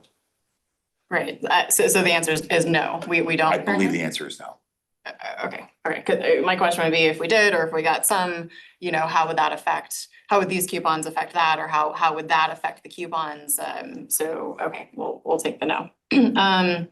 And then also just curious, so I definitely appreciate some of how it works of the program. Love that there's a patient advocate that's going to handle the outreach and support for engaging the member. Looks like some of the member burden is reduced because it's put on UMR. But just kind of looking at the super estimate that you guys did, say there's 1.1 million savings annually, 25% of that is $840,000. You know, and 25% of any of these savings is rather significant. So I'm curious what supports that administrative fee. You know, if we have, say, you know, even a couple members, you know, based on this, or a couple scripts, if you will, based on this chart that you guys did, that's a rather significant amount of savings. So I'd just be curious, you know, if UMR has one person that has enrolled that one person in their annual amount of savings, you know, and say their salary is X dollars, how does that match to this $840,000 annually? So this is Helmut. I'm going to jump in here. So it's not quite as simple as just enrolling the person, because you also got to make sure that the provider directs the request for payment appropriately. And you got to make sure and that happens every month, and you got to make sure that the member understands how the whole process works. So there is a significant staff that's involved in managing this whole program. Okay. And it's not just one person to manage a group the size of PEB. So would this be a group of people that would be solely dedicated to Nevada Prep PEB? Or is this a group of people that is shared amongst all of the UMR various contracts, you know, It's a your group contract that's shared among all the various contracts, but again, typically what happens is there's one representative that gets assigned to kind of a member in their particular drug that they're trying to get the rebate for and helps them through that process, through the application process and through the monthly process of making sure those prescriptions get the billing for those prescriptions gets directed in the appropriate way, and also that the reimbursement gets sent to the physician so there's no abrasion for the members. So it is a sort of a highly concierge type process that we have to do to make sure that it all works between the member and the provider and the manufacturer, and then subsequent payment, you know, by the plan.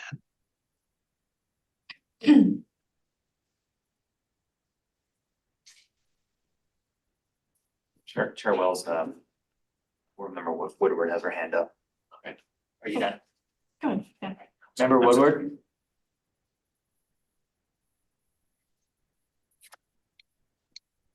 Yes, Janelle Woodward for the record. Just a quick question on the UMR coupon program. Wondering how UMR's 25% cut of the savings, which does seem a little bit high. How does this compare with Express Scripts coupon program? Can you give an answer for that? It's on a fixed admin fee basis, but since Express Scripts is here, I'll refer to them. The UMR fee is on a fixed. No, your Save on SP. Yes. We It did used do to be on a something shared savings special. basis, but now it's on a per capita admin fee basis. Yes, we did something custom for PEB. We'll have to look it up and then we can let you know. I don't know it off the top of my head. So it's no longer on a shared savings Yes, basis. yes. Does that answer your question, Ms. Moore? Yes, thank you. Okay, any other additional questions, comments?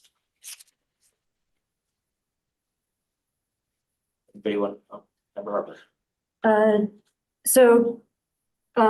Blaine Harper for the record, follow-up question about the cost for that concierge-like assistance, given the expectation that about 360 PEB plan participants would be part of that. It looks like that administrative fee would be $280,000. I couldn't pull up my calculator fast enough, but That's right. you know, what is that, like about $750 per participant we would be expecting?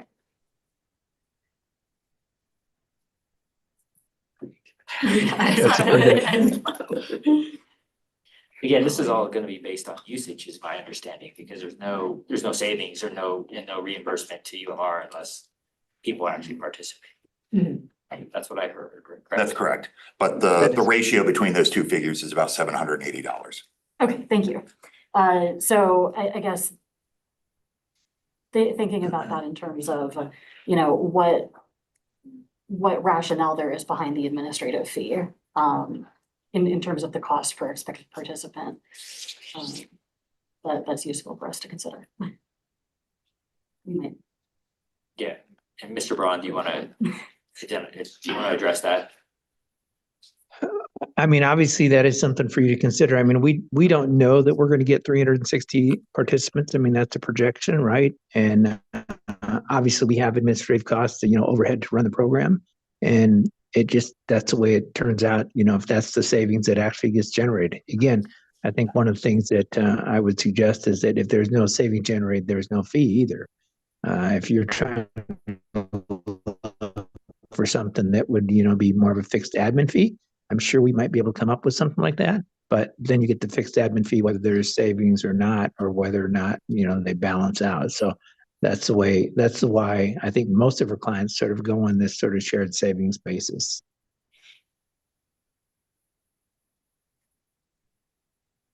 Any other questions? Did that answer your question? Did answer my question. Are there any other questions? May I offer a comment? Sure. Richard Ward, for the record, you're not alone with your other state peers in being uncomfortable or reluctant with the shared savings model. For this program or any other kind, nothing specific to this program, but this is a concern that we hear from our other state clients. Keiko Duncan for the record. I appreciate that. I think, I definitely like the idea that, there's no upfront cost and there's no cost if no one opts in. I like the idea that there are significant savings for our members, and I want to make sure that we're supporting this for our recipients of this plan. I also just want to make sure that this, is sound ethically as well. And so I think I would certainly love some more information on what other models there are for payment, and some more specific detail surrounding that administration of the program, and where this quote unquote fee or removal of savings essentially occurs. I'll leave it there. So let's be clear today, these are decisions for next plan year. This is it. Either this plan goes into effect next year or we wait another year. We'll make that decision today. Decision needs to be made today. We need to, because if you look at, we have to set rates in March, and so you've only got January to really kind of finalize all what things look like. Yeah, and Keiko Duncan for the record, I would love to pose this to my fellow board members. If anybody else has any other comments or concerns, or, do we go ahead and go forward with it, regardless of that administrative impact, placing more preference on that member impact. Would love to hear other opinions.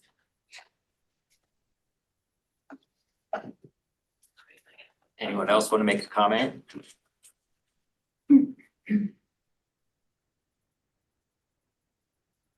Not hearing any. Does anybody want to make a motion? Jim Barnes, move approval. We have a motion to approve the additional medical pharmacy coupon program. Is there a second? Joy Grimmer, I'll second. Motion and a second. Any further discussion? Hearing none. All those in favor say aye. Aye. Any opposed, no. Motion carries. Okay, we'll move on to prior authorization. All right, thank you. So on page 7 now, this is a refresh. UMR suggested removing the prior authorization for biopsies due to a very high acceptance rate, very few rejections or denials. And on page 8, we've come back with some data on the number of submitted and approved for plan years 24 and 25. You see it's 99.8% for each year, total of 4 denials over those 2 years. There was also a question from the board for other prior auths with a 99% plus approval rate. And there are 2 in recent time for MRIs and for dialysis. Dialysis, there aren't that many instances, but it's 100% approval rate. And for MRIs, there's significantly more volume, but still nearly 100% approval rate. The current contract with UMR, PAs are covered in a monthly administrative fee rather than on a per prior auth basis. And that admin fee is $6.30 per member, so that's a PMPM per member per month. And that covers prior auths, case management, and the nurse line. And UMR has indicated that removing this PA requirement will not affect the fixed monthly fee. So there's no financial impact from our perspective on this. This is purely from a ease of administration, considering whether there's a unnecessary barrier to care access or unnecessary administrative requirement for providers, that sort of thing. Excuse me, may I interrupt for just one moment? Laura Rich is now present.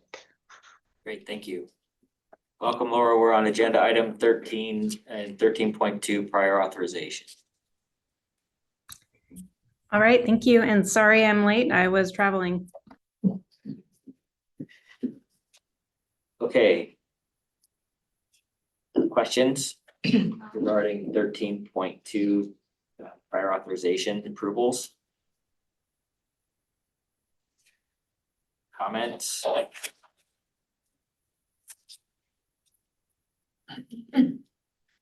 Motion?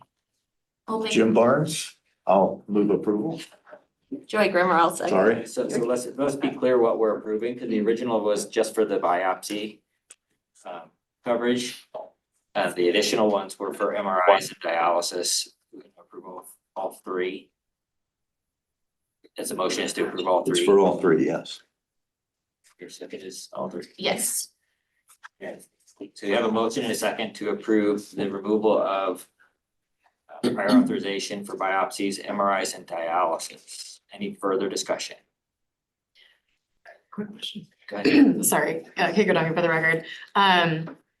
These were the only two other treatment pathways that had a over 99% approval rate Per UMR, in the yes. entirety of the existence of approval. Okay, got it. Any other questions, comments? All those in favor say aye.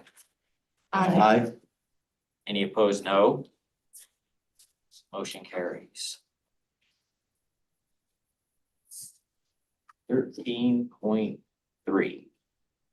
Okay, on page 9, continuing with care access, diagnostic services. The two considerations are for breast imaging and colonoscopies. Currently, colonoscopies and breast imaging for diagnostic purposes are covered with cost share, subject to deductibles, coinsurance, and so on. Whereas preventive breast imaging and colonoscopies are covered at 100%. And so the consideration here is to cover breast imaging and colonoscopies that are diagnostic at 100%, except in the CDHP where it'd be required for the deductible to apply in order for that plan to remain HSA qualified. And so on page 10, we've come back with some data here. And for breast imaging, there's anywhere between, for the last 3 years, 6,500 to 7,400 total services, with about a quarter of those being diagnostic. The associated plan paid for those diagnostic services is about $550,000 to $650,000 a year. The plan paid impact, so the member savings and the cost increase to the plan would be about $150,000 a year. For colonoscopies, there's $3,000 to $3,400 a year, with about not quite a third of those being diagnostic. That impacts about 1,000 members. The plan paid currently for diagnostic is approaching $800,000 a year. And the member impact, the member cost share that would shift from the members to the plan is about $220,000, about $200,000 a year. And so I think that sums it up. There's expected cost increase to the plan for both of these, but to provide coverage at 100%, whether to the degree possible, whether it's diagnostic or preventive, and remove that differential. Unless you're on the CDHP. Unless you're on the CDA, that's why I keep trying to say where possible. So both of these would still be subject to the deductible and the CDHP, but then above the deductible would be covered at 100%. And for members that have already met the deductible, let's say they have a diagnostic colonoscopy in May, and they've already met the deductible for the year, it would be at 100% at that point. And we've considered that in our analysis for the plan impact. Questions? Comments? Sure. Yeah. Kay Duncan, for the record. Just curious, especially because these are two well-studied areas for diagnostic and preventative services. And while I recognize that this plan impact is, of course, upfront costs that would need to be supported, was there any specific analysis of like downstream impact and savings to the PEB? This is for the first year, the next year impact. Right. And But theoretically, conceptually, yes, because people this would remove a potential barrier to earlier care and earlier diagnosis and reduce complications downstream in future years. So we would anticipate that there would be improved health and perhaps some reduced costs downstream, but I don't know if that would be next year or 10 years down the road for a given individual. So there's very possibly some offsetting costs at some point, but difficult to pinpoint the timing.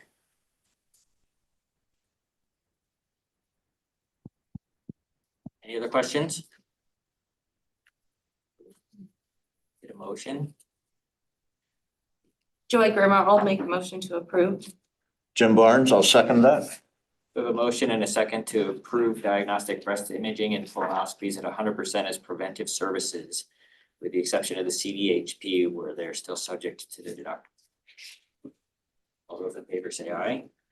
Aye. Aye. No. Motion carries. 13.4 Network Lab Access and Education.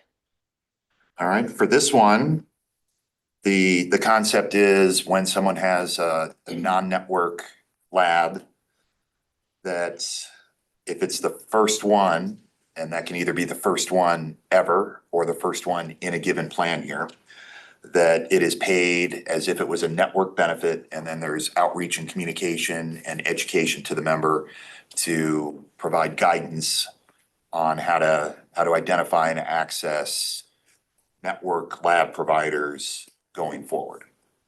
And so on page 12, we've run some analysis similar to the last one to look at the number of patients, the amount of plan paid, the amount of visits, and first of all, I'll note that currently we're seeing that there's 98% plus network utilization across the plans. It's 100% in the EPO essentially because there is no non-network benefit, but there's very little in aggregate across the program for non-network lab.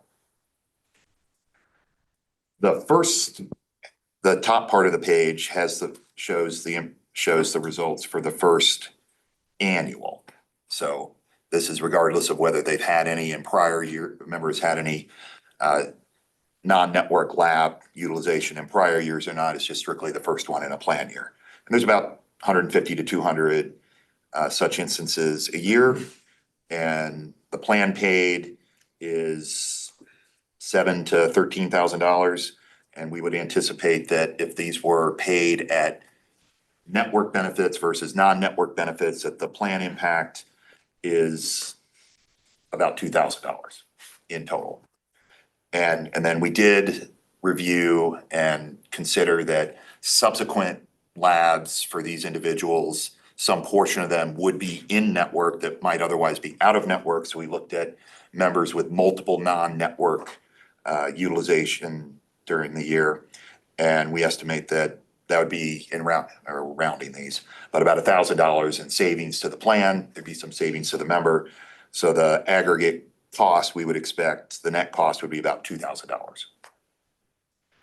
If we do the same analysis on a first ever basis, so someone's new to PEB, or maybe they've been in PEB for a number of years and they haven't had an out-of-network lab yet, and then they have one and it's the first one that they've ever had within PEB, that utilization is lower. It's between, say, 60 and 130 people in each of these years. And so the plan paid is a little bit lower, $3,000 to $8,000.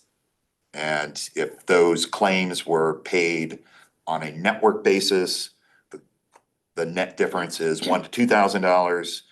And then if we do the same analysis and estimate that some of their subsequent utilization would then would be in-network, that would otherwise be out-of-network, we estimate a savings of about $1,000. So the net increase is about $1,000 for doing this. Questions? Robert. For the record, would there be any administrative overhead to implement this, just considering that it's nearly break even one way or the other? Our understanding is that it would not affect the administrative costs charged by UMR to PEB.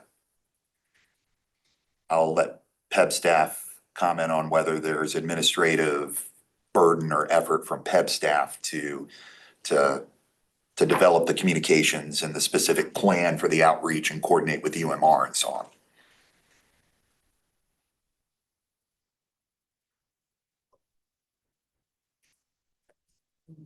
Seeing him noodle. I think, Teresa Carson for the record. Nick, I know we had a period of time where UMR and PEB was doing this for a specific hospital. Do you recall if there was administrative on our side, or was it all passed through on the UMR notification? Like, were they the ones that were sending the letters? Nick Probe for the record, that's correct. It was passed through on UMR. But if we're going to change this policy and communicate it, then yeah, it will be work on PEB staff updating all the communications, plan documents, because this will be a board approved benefit change. So it will be more of a burden on PEB than in past years. Any other questions? Andrea. Okay, Kay for the record. When we say the first ever, is that for a member who enters into PEB, like the very first time they enter into PEB, or are we considering, you know, if they were to change plans, or if the networks were to change, or, I mean, it's just the first time that they've ever become a PEB member? It's the first, sorry, Richard Ward for the record, it's the first time, regardless of what plan that they're in, that they have a non-network lab. And it could be the first year that they're enrolled in PEB, it could be the 15th year if they've had no prior non-network utilization. Having said that, we don't have 15 years worth of data that we reviewed, but that's the concept. What if they switch plans each year, then bounce back to new? That's not how we reviewed this. So if they were in the CDH from plan year 23 and plan year 24, and they had a non-network lab, and then they switched to the PPO, the LD PPO in plan year 25, and had a non-network, they would not show up in plan year 25 per our analysis. We tracked them regardless of what plan they were. Now, you could decide to do it that way if you want, and I don't think these figures would change significantly. Sorry. Go ahead. Okay, good for the record. So for the first annual, that would also then be regardless of whether or not, that'd be every single year for a patient can use in and out of network, regardless of whether or not they have changed plans, regardless of whether or not the plans have even changed their networks. You know, so say they do, let's just pick a random example, say they do an annual blood workup, and in year one, they pick a non-network lab. That first annual, we would pay for it as a network. The second year, they just pick the same lab because it's a convenience, it's close to them. We would still pay for it. Correct. And then okay. And that's reflected in our data in the top table. And it doesn't, you have some people that are in all 3 years, in the numbers in all 3 years. Right. Regardless of whether they were in the same plan all 3 years or they switched plans. Yeah. Versus first ever, they would only ever appear once. So say they get their blood work up in year one, we pay for it. In year two, they try to go to that same place that's most convenient for them. It would be a no. Correct. Can I give some context to this, if possible? Sorry, Laura Rich for the record. Yeah, go ahead, member Rich. Okay, so back in my PEP days, this was a pretty significant problem, especially because for a while there, Renown was out of network, and so Renown Labs, obviously, everyone was going to Renown Labs, and so we started making exceptions, and it was definitely big issue for PEP, but the reason we have this rule is because when a member goes to get blood work at a hospital-based facility, those labs are exponentially more expensive than the labs at a freestanding facility. So we have to have this rule in place. The problem is that members go to where their doctor tells them to go to. And so they don't necessarily know. And the last thing they're going to do is flip through a 200-page MPD to figure out where they need to go to. And it probably doesn't even enter their mind. So what ends up happening is they go to their hospital-based facility to get lab work. And suddenly what should be a covered bill, just standard lab services, is now a $1,200 or $1,500 bill. And so they're caught off guard. And this is where, the education takes place. One of the bigger problems, and this actually happened in my own family, is the dependents that decide to, the adult children that decide to, the parents who are covering them are not necessarily telling them or involved in their healthcare. And so they go get their labs done where their doctors told them, and they end up surprised with a $1,000 or $1,500 bill. And so that's, again, it's that education. And so I do think that that first exception is necessary and just fair to the members, because most people they don't know, they're not aware of this. So that's just my 2 cents. Thank you. Any other questions, comments? Motion? Laura Rich, Jim Barnes, I'll move approval. Or You have to choose one. you have to pick one, first Oh. ever or first annual? The first annual. Joy Grimmer, I'll second that. First annual also. Okay, we have a motion and a second to approve the first annual out-of-network lab being paid as in-network. Any additional comments, questions? All those in favor say aye. Aye. Any opposed? No. I'm a no on this one.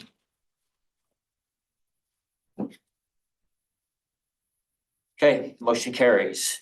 13.5 vision. All right, there are 2 considerations here.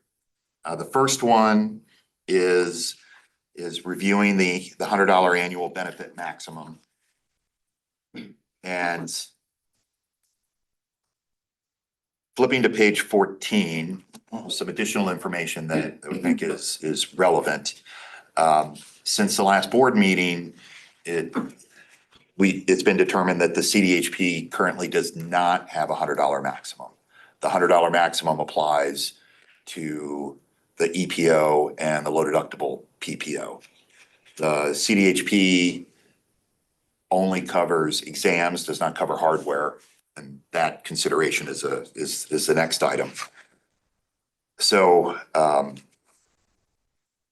so that's something that I think is worth clarifying. So our recommendation here is so we're reviewing the annual benefit maximum and then to apply whatever the resulting benefit maximum is to all 3 plans, so that there's uniformity in coverage. So to provide some background, we reviewed vision benefits for other Western state health plans, so your other state health plan peers, and their benefits are structured differently. So the PEB benefit is an indemnity benefit. So members can essentially go anywhere and then submit a claim and get reimbursed as part of the benefit. It's integrated in with the medical, which is also unusual. These other states have separate vision plans, and these separate vision plans provide specific exam coverage, maybe with a minimal copay, but within a network generally.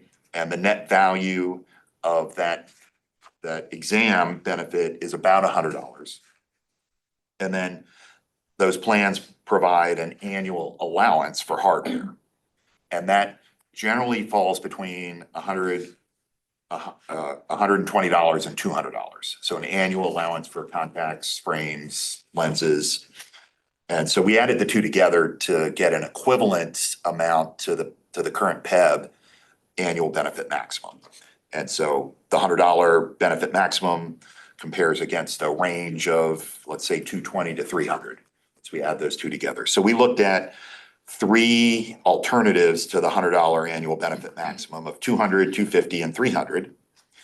And some associated costs of $100,000 to $170,000 for each of those options. And that is without adding hardware to the CDH plan. That's just the current coverage, exams only on the CDH plan, and then maintaining the current hardware coverage for the other 2 plans, but increasing the max.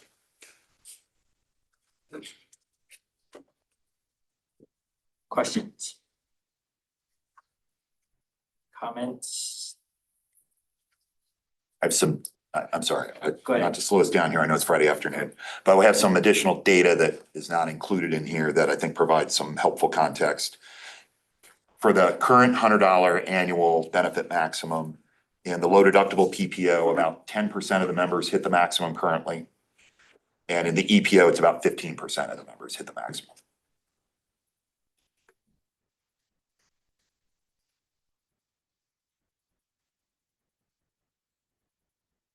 No. I'm done, I'm sorry, yes. Richard Ward for the record, I'm done. Any questions, comments? Yeah, just want to kick it on you for the record. So, and my brain did not remember the number you said before 10%. What was, can you repeat that actually? The low deductible PPO is 10% hits the maximum currently, the current $100 maximum, and in the EPO, it's 15%. Got it. Okay. So this representation here on the slide of the annual cost increase, is that reflective of those small percentages, or is this reflective of all? Got it. Okay.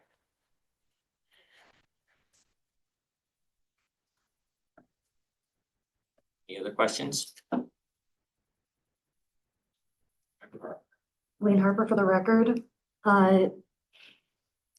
I'm wondering if there's a possible interaction. So like this annual cost increase estimate, whether the other vision benefit consideration would change those numbers.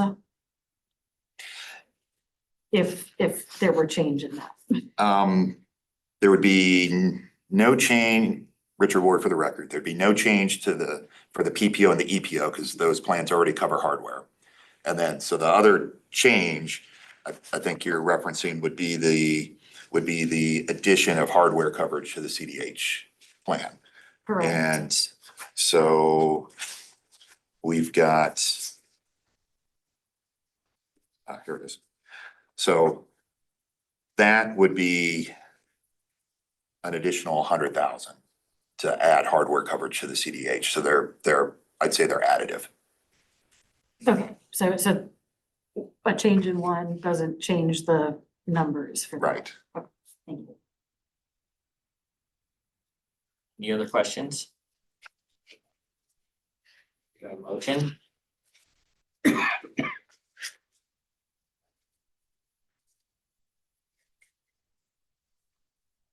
a motion.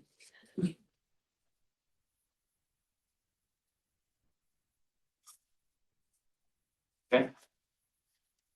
Move on to pharmacy. Joy Grove for the record. So if we did not make a motion, would it just stay as It is? stays as is.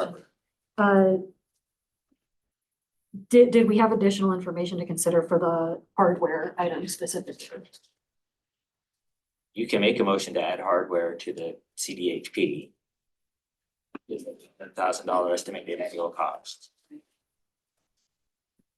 I would just like to observe, Wayne Harper for the record. We've talked about migration between different plans. And I'm wondering if, some of the differences between plans, coverage enhancements that specifically apply to the LDPP and PPO, make the CDHP less appealing. So even if we don't motion, it does stand out in my mind that we should look for opportunities to make the CDHP equal to the other plans in whatever capacities are feasible.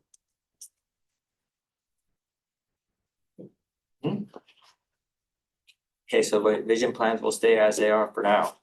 We'll move on to pharmacy. All right. So the first of the two options that we're going to discuss is changing the copay structure for non-preferred brands, non-specialty, non-preferred brands.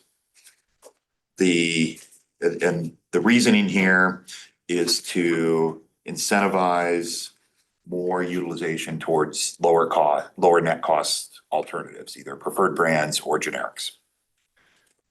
There's currently, I'm on page 17, there's currently less than 0.5% of scripts, total prescriptions are for non-preferred brands.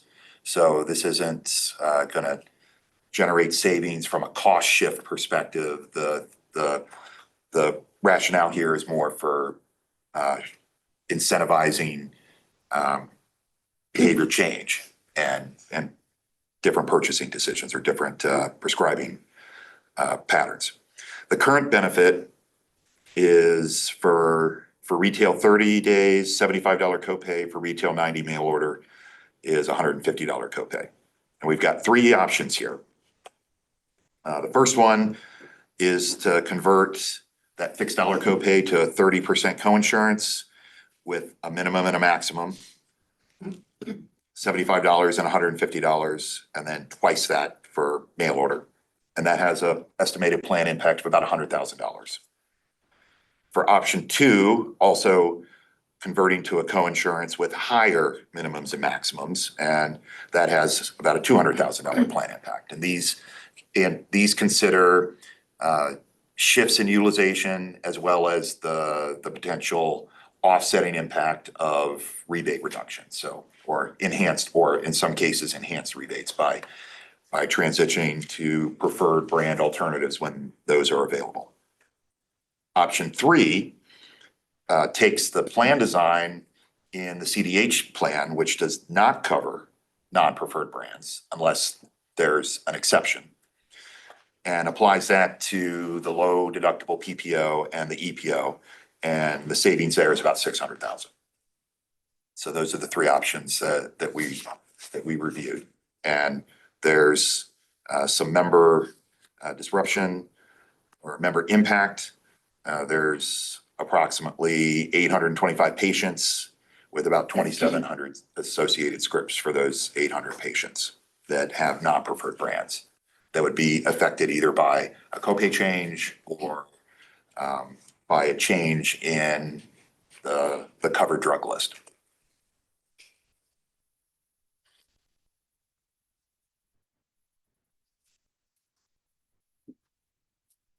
So we're gonna stop and do this one. So any questions regarding the increase to the non-preferred brand copays?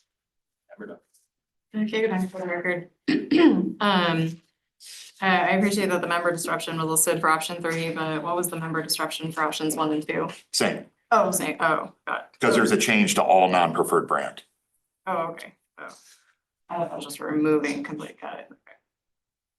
Oh yeah, I'm sorry, we should have made that clearer. Say it's the same number of people, but I think the impact is different. How much they're gonna be. Correct, right, what the experience would be different.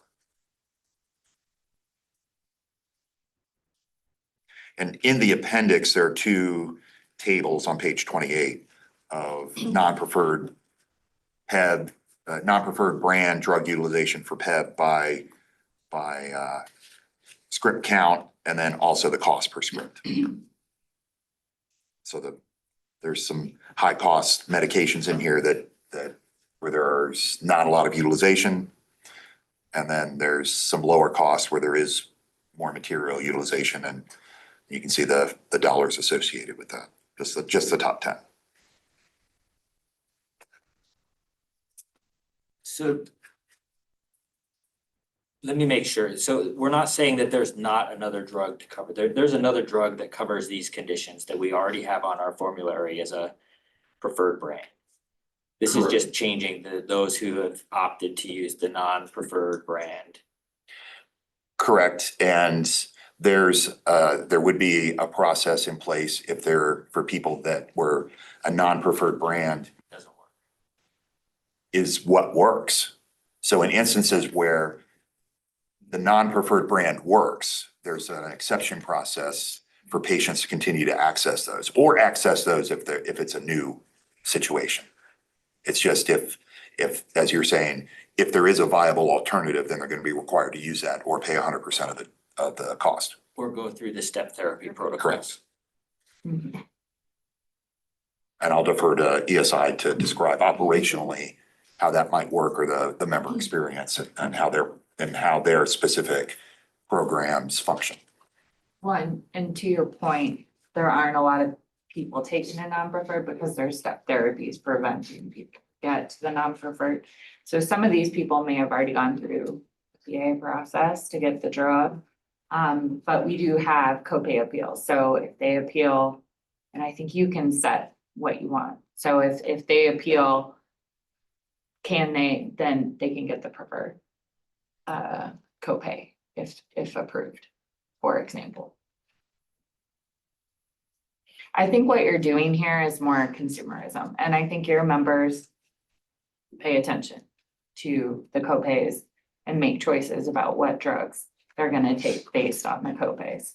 So even though, I think you have these dollar amounts here, I think it sets people thinking, do I wanna take a generic right out of the gate? Because it's gonna be lower cost for me. Or a preferred brand. Right, exactly, yes. But for example, on the consumer driven, that's your best generic fill rate because you have to pay the deductible and they have percentage copays. So they're thinking, I have to pay what's the cheapest? And that's what you want. Any other questions? Number done. Kay Duncan, for the record. So, under what circumstances are those copay appeals approved? I can send you there's criteria. Send you. I imagine some of that criteria has to do with like determining that it's an appropriate. There's Right. no other alternative. It's medically necessary. They have an allergy, Right. they have something that prevents them from taking the generic that they're going for. Clinical review, not just administrative. Right, so and because they're non-preferred, I would imagine the 0.4% of scripts have already gone through such a review, determining that it is an appropriate alternative and it is medically necessary to be used over a preferred. A lot of them, yeah, I would say a lot of them have already gotten through a step therapy and gotten a PA that says you can take this drug. So with the same criteria applied, one could extrapolate that the 0.4% of scripts would then therefore be eligible for a copay appeal to, say we were to institute one of these, not use one of these higher copay options. Yeah, I think this is purely taking. Just that upfront. This is purely taking the people who are on this and putting the new copay on it, doing some utilization shifting and stuff like that. But yes, I agree that these people might be eligible for a copay review and could get an exception made. Again, I think the important part of this is the consumerism and getting the right script upfront. Not, trying to get these people off these drugs per se, although you'll have some of that. But new patients, I want to use a preferred brand or a generic because my copay incents me to do that. Any other questions? Go ahead. We have a comment if we may. Go ahead. Shelley Chen for the record. Yeah, I was just gonna kind of reiterate that the savings characterized here is really probably more likely going to be a future savings type of thing. It's because of the fact that the current members that have been identified most likely this won't impact them. It would be for future savings. So, and then just to note that the drugs that were currently identified, a lot of them are for kind of sensitive disease areas. So they're like for anti-seizure medications and antipsychotic medications. So these patients probably have already gone through that process and are stable on those meds. But there are a lot of other, again, opportunities, non-preferred anti-inflammatory products, for example, where, you know, the future cost savings could, by incenting the member to go with the generic or the lower cost preferred would come into play.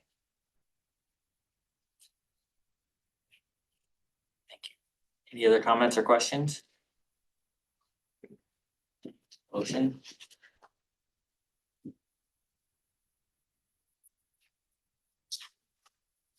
Okay, a motion. Move on. Okay. Three-tier specialty copay structure.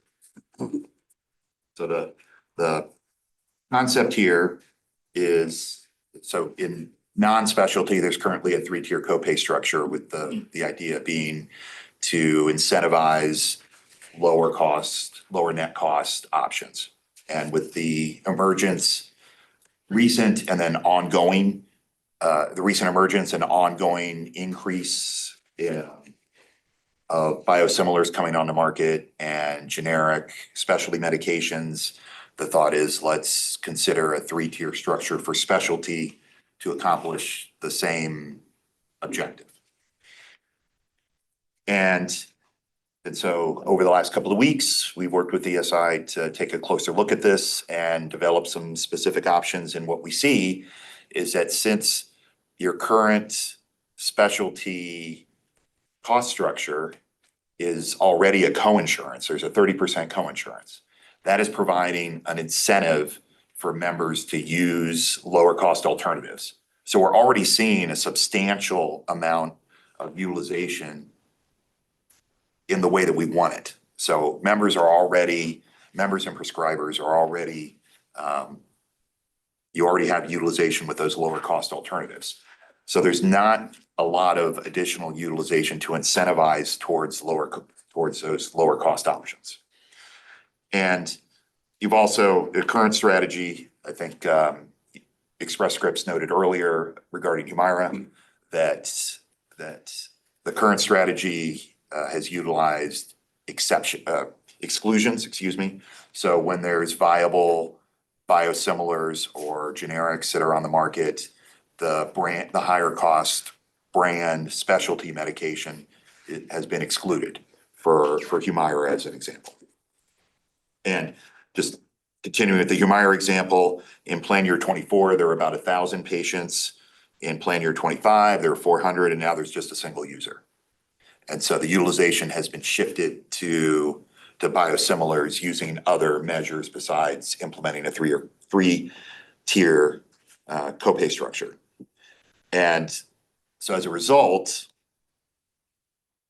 currently, there's not a lot of utilization left to shift. And by implementing this alternative here on page 19 with lower mins and maxes for tier 1 than there is in tier 2 or 3, it's actually a small cost to the plan, or I guess effectively cost neutral, given this is an estimate, to make the change now. So as Express Scripts was noting a minute ago, this might be more of a, if you wanted to implement this now, it would be to establish the structure and the mindset and start to incentivize behavior going forward. And another consideration is the time may not be right to implement this now, but as additional biosimilars and generics come onto the market, there may be a point in time where it would be a better time to do it.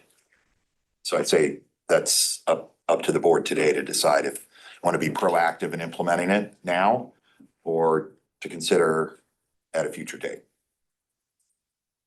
Questions? Comments? Just a comment. Kate Gunnigan for the record. Whew. First half of my sentence just flew out of my brain. Oh gosh. Yeah, that was what it was.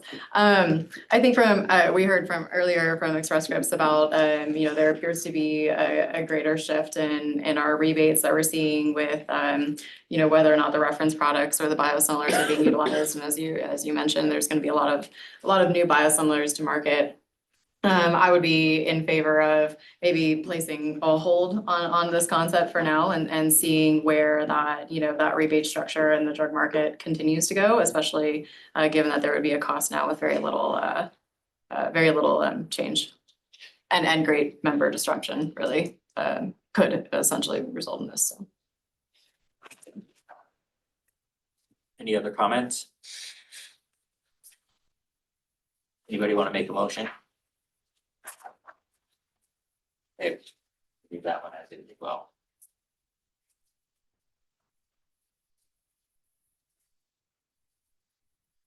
All right.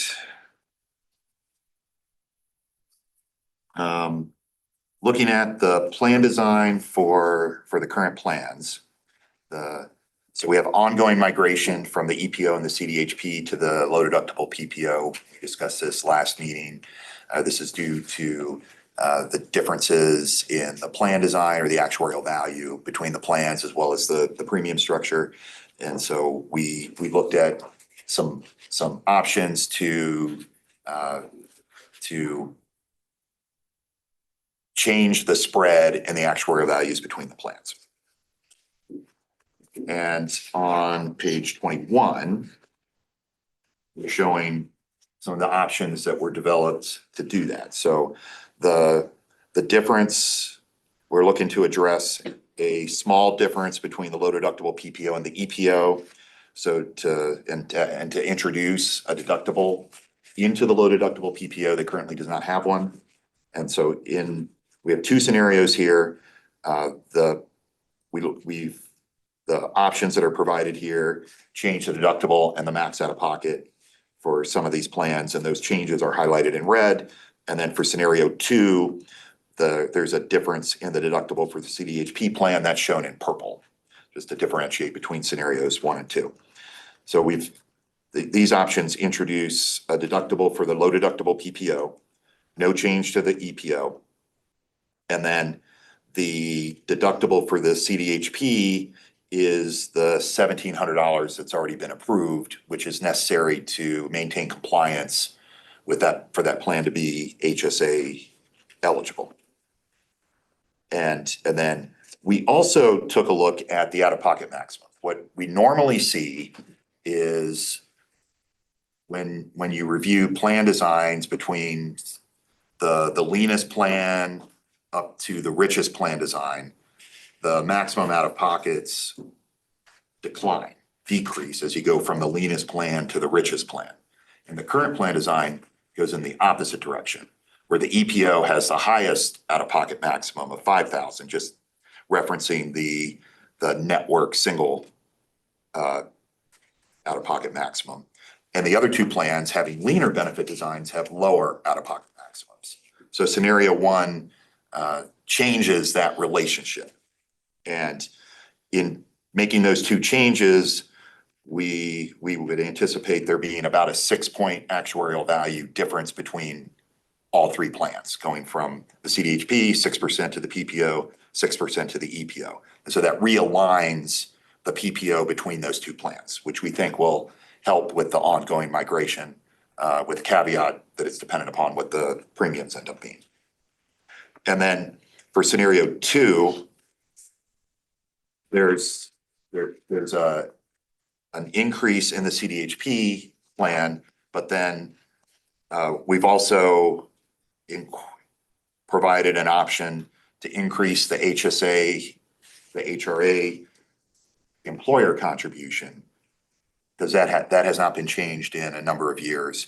So the concept here, as we envision it anyway, is if you do scenario 2, you may want to consider increasing the account allocation to offset some of that increase. And those figures are shown on page 22. So to summarize here on page 21, just making the plan design changes in scenario one, it's about a $6 million savings. In scenario two, it's an almost $7 million savings. And then we have some options on page 22 to increase the employer contribution to the HSA or the HRA of either $50 or $100 or $200.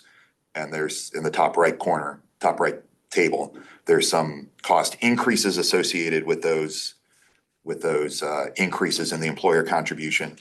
And then the table in the bottom right, it shows all the combinations of the two plan design scenario changes and the changes to the HSA, HRA, or not changing it.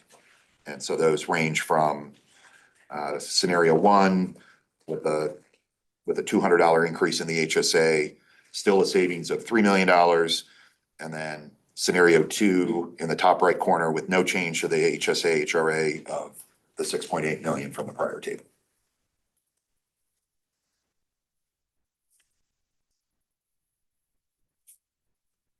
And the table in the top left shows membership by tier in the CDHP so that you can see the members and the families that might be impacted.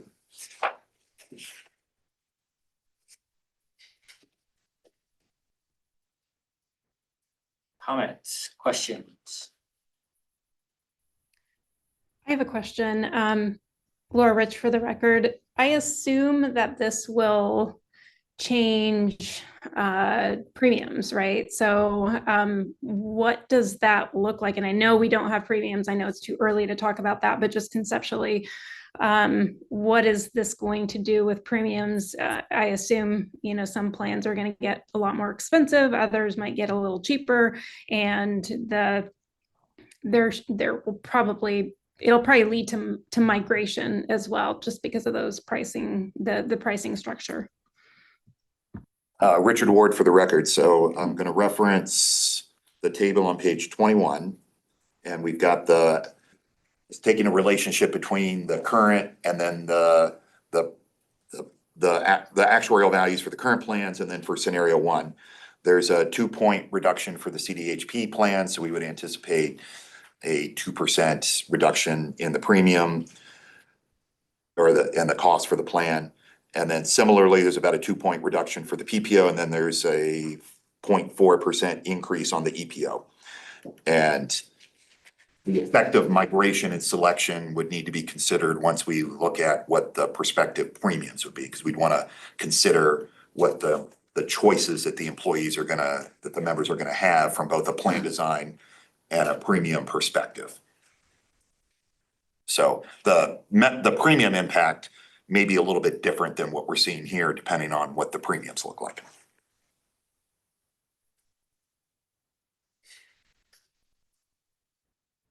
Other questions or comments?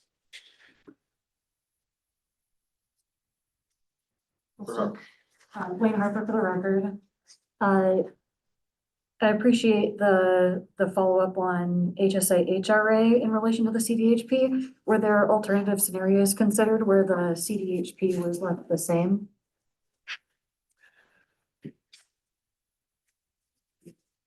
What the PEB impact would be if the cost impact for changing the HRA, HSA without changing the plan design would be the figures in the top right table on page 22.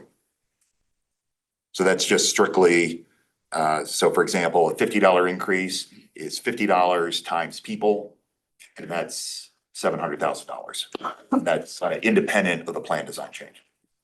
Oh, sorry, I'd like to clarify my question. Wayne Harper for the record. So the PEB impact summarized on page 21 in the table has like scenario one and scenario two, where we have across the board changes to plans. Correct. And those are quite large changes to PEB, you know, for the dollar amounts of difference it would make. If the LDPPO and EPO changes in scenarios 1 and 2 were implemented, but CDHP changes were not implemented, is there an analysis for what the PEB impact would have been? The deductible changes have already been approved and are necessary to maintain compliance for the plan to be HSA eligible or qualified. The difference would be in the maximum out of pocket. And I don't have that specific figure, but the number of members that hit the out of pocket currently is 7 to 10%, depending on whether it's single or family. So the overall financial impact would be fairly minor. It's actually, it would be, I would say it'd be about between 1 and 1.5 points. There's eyeballing it, there's a 2-point difference between 79% and 77%, just looking at scenario 1. And there's a larger impact. The change in the deductible is not significant. That's about $125,000. We've already modeled that. So the rest of it would be in the max out of pocket. Got it. I'm asking out of concern because we're seeing migration from the CDHP to the LDPPO. And I think that potentially that out-of-pocket max could increase that tendency. I would agree with the caveat that it's dependent on what the premiums would be. Lane Harper for the record, pertinent follow-up question. Would it be likely that the CDHP premium would be lower as a result of those changes? I think that's contingent upon board policy. So it could. So when you're talking about the premium, you're actually talking about the employee share, not the total premium. The total premium will go down. That's if you correct. Make this change. It's how you split the difference between what the state provides and what the employee has to pay. And that's what's driving migration now, because there's not enough, in my opinion, there's not enough differentiation between the premium for the low deductible and the CDHP. And the benefits are better, so they are migrating there in mass, and you're seeing it. And you're seeing it in the reports that we get. The CDHP is break even to a little to the plus. The LDPPO is massively in the hole. So Laura Rich for the record, I just wanted to say that I like this idea and I support it, but I just want to clarify for the rest of the board that when we talk about, a 2% premium decrease or increase, it's 2% of the total rate, not the premium, the employee premium. And so that 2% is, closer to, I don't know what the total rates are. I haven't looked at them in a while, but it's probably around $1,000. Just for the, and Richard, you can correct me, but it would be a, $20-ish for a single person. So just keep that in mind, that it's not 2% on the premium, it's 2% on the employee share, it's on the total. That Richard Ward for the record, that's a fair point to distinguish whether we're talking about the total rate or the employee premium. And so a 2% impact on the total rate can have a larger leveraged impact on the employee premium, both up and down. But it is contingent upon board policy and setting the premiums, whether there's a move towards a percentage share model or the current model.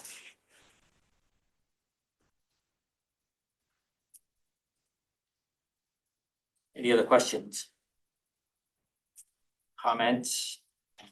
Janelle Woodward has her. Member Woodward? Yeah, I was just gonna butt in anyway. Janelle Woodward for the record, just really a comment, because as I look at this, and while it's good for the for PEB overall, it's maybe not as good for the employee, especially when you have so many employees that are on the lower end. Certainly doesn't affect the people who make a higher wage, but for our people who make less, this will sway definitely the migration from one plan to another, one program to another. So just making that point that, even the little changes do affect, when we get to the point of, for some employees that are on the lower end, and I hear this constantly, at work, for those that are on the lower end, they're getting insurance, but they can't afford to use it then. If we make things too high, if we make the deductibles too high, we make the co-pays too high. So we have to keep that in mind too. Just a comment. Thank you. Anybody want to take a shot at a motion? Not limited to what's on the scenarios here.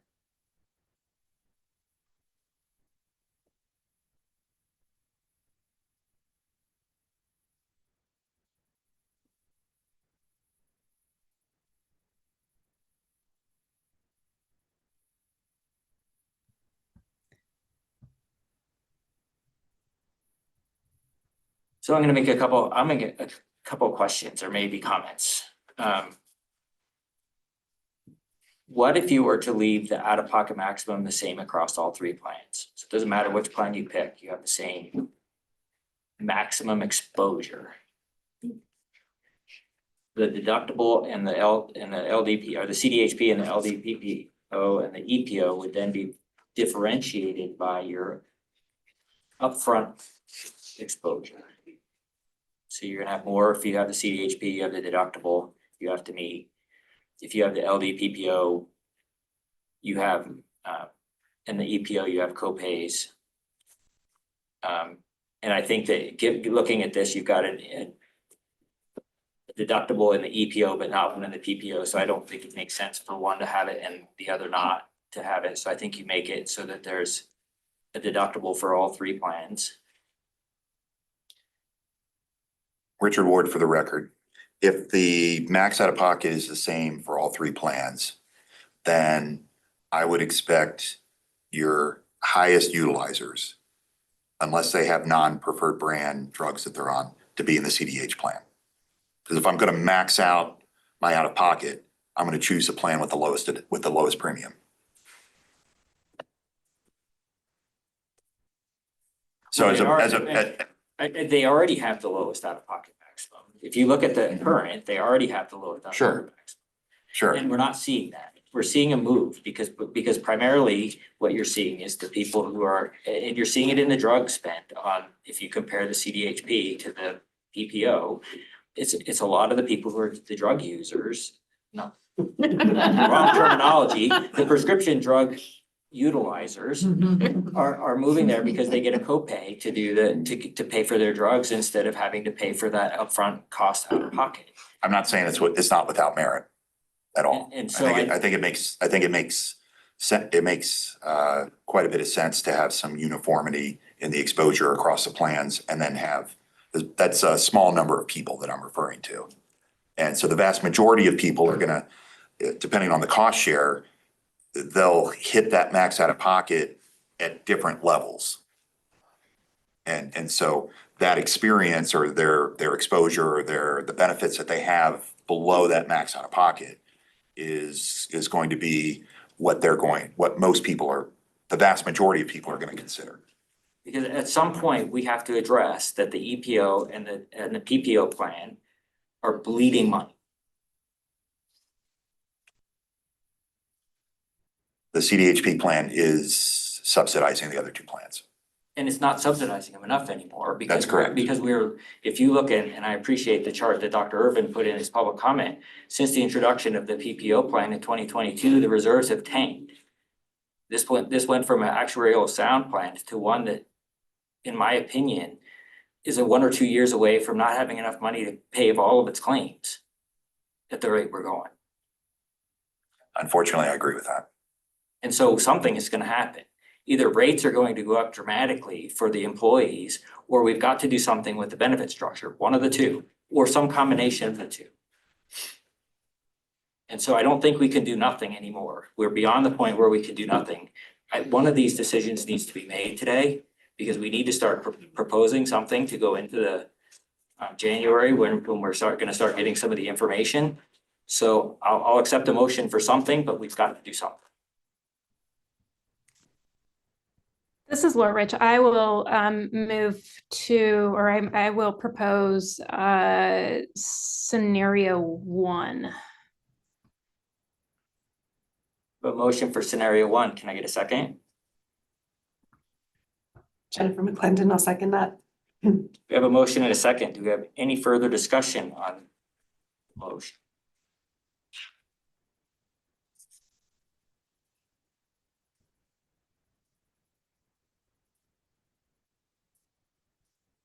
Discussion. Go ahead, Member Harper. Blaine Harper for the record.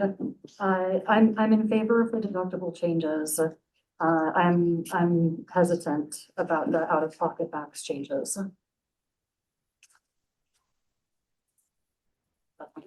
Okay. Any other comments? Is there a desire, and maybe we should make this as 2 separate motions, but I want to make sure that we're considering everything kind of in totality. Is there a desire to offset those increased deductibles with additional HSA and HRA contributions? Putting it out there for discussion.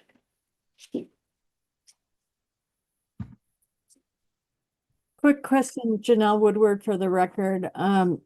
When you say that, are you talking about HSA, HRA only for CDHP, or would that include the low deductible, or what?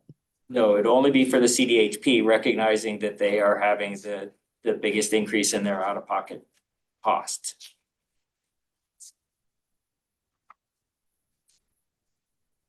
And they're not eligible for an HSA anyway. It's not a high deductible plan.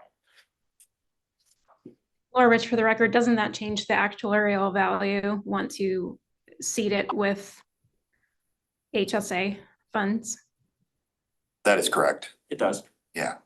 Yeah, the account, the account contributions, the HSA or the HRA is included in the actuarial value here. It's just the total value of all the benefits, not just the cost shares. And again, not something we have to discuss, make a decision on today, but we will have to make a decision on that soon as well. That will probably be no later than January if we want to make changes to the HSA and HRA contributions. So Laura Rich for the record, I'm taking what both other board members have said. I think Ms. Woodward had mentioned, those deductibles, those like that first dollar that is, that we've got it. I hate to use the word barrier, but it becomes a barrier for those people that are, low income. It prevents them from, everybody chooses, or they tend to just choose whatever the cheapest plan is, right? And so, especially if they don't understand insurance. And so they choose the cheapest plan and then they go to use it. And then suddenly now they've got, a family and they've got a few $1,000s that they have to put out before the plan pays anything. And that is, it's a fiscal barrier to them. On the other hand, if you look at decreasing those out-of-pocket costs or standardizing them, you're addressing the cost for the more the higher utilizers, right? Those that are typically using the plan more. And so it's like, we have to kind of balance that, in my opinion, because you don't want to prevent people from not being able to use the plan to begin with, because it's just, they don't have the money to have that first dollar service. But you also want to make sure that you're addressing those high utilizers as well. And I don't know what the answer is, but I just wanted to put that on the record because I think that's important to do. No, I appreciate that. And that's why, the comments from Member Woodward and Member Harper are without merit, that, these out-of-pocket maximums went for families that hit them. It is very difficult for them. One of the things that I don't think we've done a good job of over time is that if you pick the low premium, you shouldn't be just picking the low premium. You should be contributing to an HSA up to the premium of the other plan.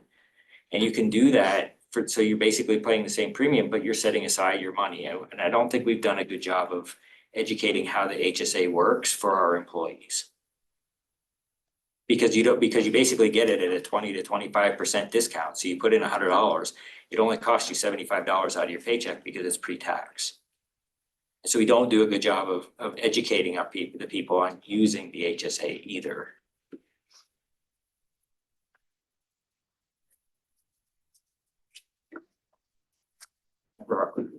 Lynn Harper for the record.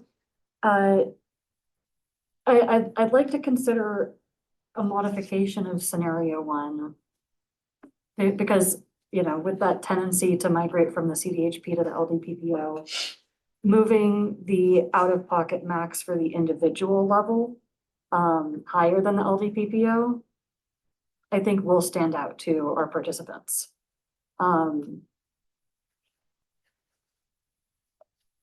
Maybe bringing it to be equal to the LDPPO could improve this. So you're suggesting the single out-of-pocket max be reduced to match the LDPPO? Yes, currently scenario one has that at 6,000 and it would change to 5,000. I would recommend adjusting the whole schedule to maintain the relationships between single and family and network and non-network. Yeah, but it's If you make a change, that's what in I mean. scenario one, the family out-of-pocket maximum is the same for both the LDPPO and the CDHP. And we did that to adjust for a current there's a difference in the relationship between them. So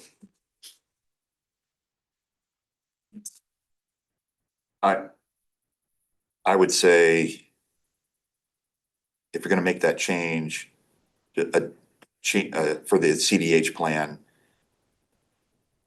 change to what scenario one shows for the PPO and just apply that to the CDHP to make them all the same. Yeah, the 5 and 10. Correct. I think that's her. And the 12, 5 and. correct, yes. That's her suggestion. We have a motion and a second. This is Jennifer McClendon. I'd be in favor of, I don't know, can we add that as a friendly amendment and move forward with The that? person who made the motion and Was she? the person who made the Up second. to you, Laura. Agree to a friendly amendment. Yes. Can someone reword that so I can add that, or can we just add that to the motion? I think this is Brandy Monahan, lead insurance counsel for PEB. For clarity's sake, if we could get the motion restated with the amendment. So we can rescind the motion and start over. Sure. So That would probably be we cleaner. rescind your motion and rescind your second. Ms. Rich, you want to rescind? Yeah, that's fine. Okay, so we'll rescind the motion, you'll rescind your second? Yeah, I'll rescind the second. Okay, so we have no motion on the floor. So the new motion would be scenario one with the out-of-pocket maximum of 5,000 and 10,000 in network and 12,500 and 25,000 out of network. That'd be the only change to scenario one. Can I get a motion? This is Jennifer McClendon, so moved. A motion, can I get a second? Lynn Harper seconded. Okay, I have a motion and a second. Any further discussion? Can we restate the motion for my notes? Because I'm gonna have to make the MPD changes. So it's scenario one with. The out-of-pocket maximum will be the same for the CDHP and the LDPPO, and both will be at the level of the LDPPO. Out of pocket max. Mhm. And everything else remains the same, correct, as scenario one. Correct. Yes. My apologies, thank you. Any further discussion? All those in favor say aye. Aye. Any opposed, no? Opposed? Motion carries. Janelle Woodward is opposed as well. You're opposed, Ms. Woodward? Yes. Motion still carries. Okay,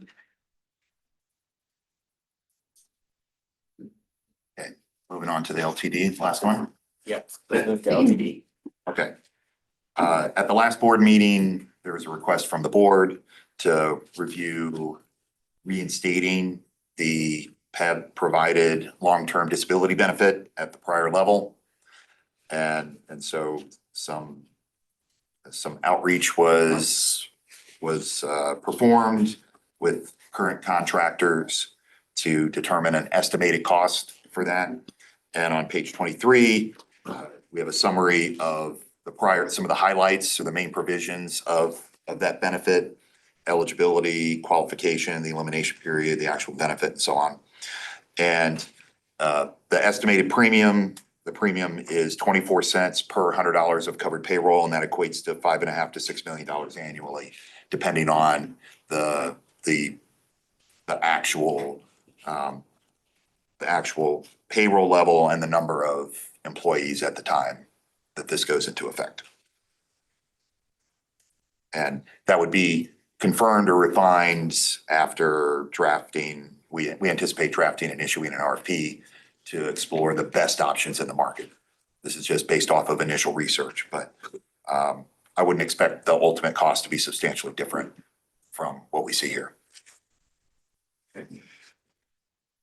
Questions, comments regarding long-term disability? Is there a motion for long-term disability?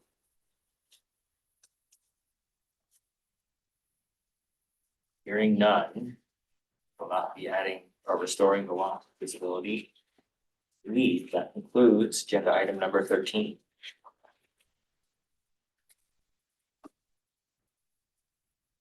Thank you. All right, thank you for bearing with me through all those. We'll close agenda item number 13, move to agenda item number 14, presentation and possible action on the status and approval of new PEB contract amendments and solicitation.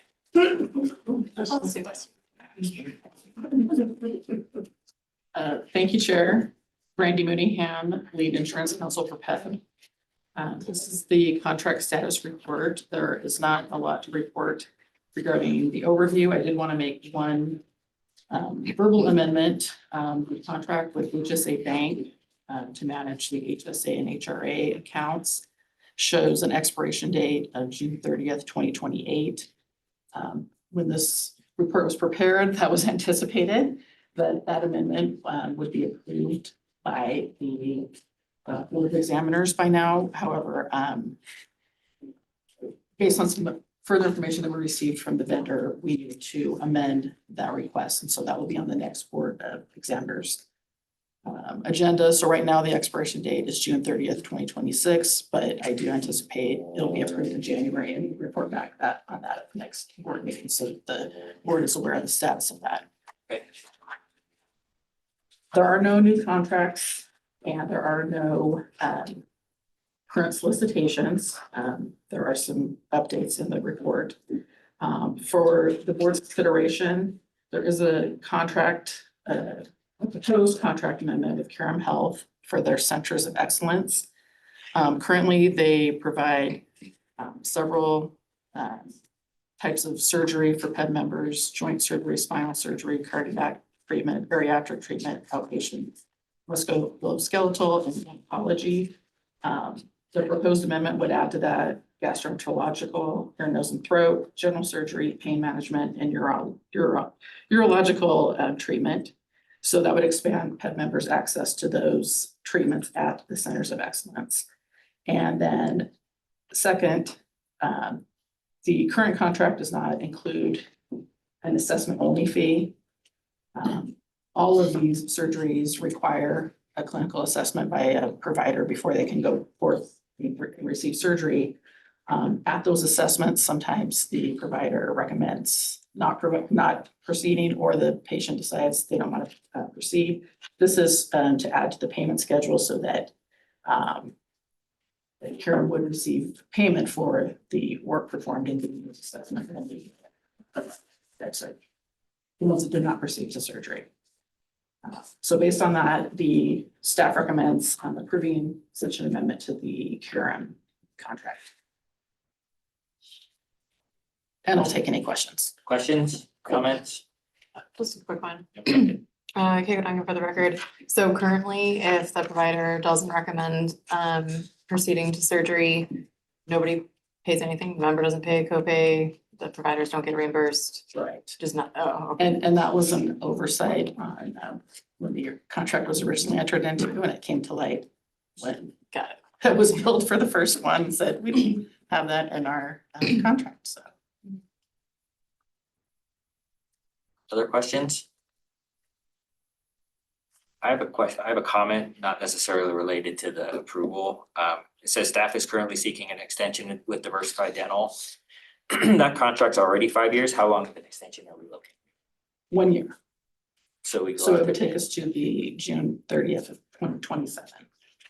And in the meantime, we are hoping to coordinate with NVHA. Sure. Okay. Any other questions, comments? Can I get a motion? Jim Barnes moved approval. Motion to approve the amendment to Karam Centers of Excellence contract described in the agenda. Can I get a second? Joey Grimmer, I'll second. Any other comments or questions? Hearing none, all those in favor say aye. Aye. Any opposed, no. Motion carries. Close agenda item number 14, move to agenda item number 15, the executive officer report. Ms. Karsten. Teresa Carson for the record. This report provides the board and PEP members and other stakeholders with information on agency operations. We have 3 items here in this report. One is a status update on the Carson Tahoe Hospital and network issue that we previously had with UMR. Carson Tahoe and UMR have finalized a contract amendment to extend participation in the PEB network through June 30th of 2027. And that amendment was signed actually the date of our last board meeting. The interim retirement and benefits committee is usually held in December, but it's been delayed. They estimate that that will happen in January or February. A final date has not been selected. But information in accordance with NRS will be presented at that committee meeting. Items presented here today from Ide Bailey and previously the OPEB report presented at last board meeting by Siegel will be included in that packet. And then finally, an update. We've worked with TELUS and Central Payroll to provide the total amount of reduction in premium for that HPN MLR rebate. So it'll be a reduction of $72.77 for 3,213 members. And that will be applied to this upcoming pay period payroll. And then letters to the non-state employers will be sent for them to provide that reduction as well. Comments, questions for Ms. Karsten? Hearing none, we'll close agenda item number 15, move to agenda item number 16, possible dates for calendar year 2026. Teresa Carson for the record. Our executive assistant has provided estimated dates for the following calendar year period.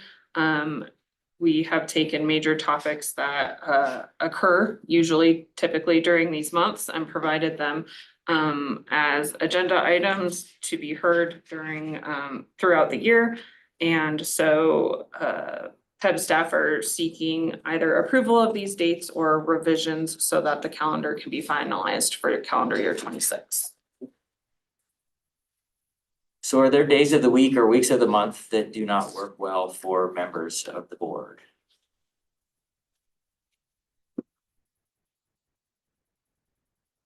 A hearing none. I would say Friday afternoons are not preferred. Amen to that.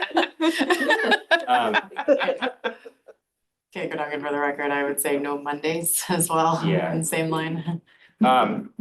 the 22nd won't work for me. I'm fine keeping them on the third Thursday, but I'm traveling on that day. I also think that we probably need a meeting in February. There are a couple of things I think that we need to start thinking about that are due in this upcoming year. The legislative agenda, if we want to propose any legislative changes, they need to be approved by the board in later than the March meeting. We need ethics and HIPAA training at some point added to the agenda. I think it's better to just do an ethics and a HIPAA training for everybody and get them out of the way. I'd like to see some information on the disease management, the program analysis, how well it's working. Got the budget that will have to be approved between the May and the July meetings. Are there any other dates that don't work for other members?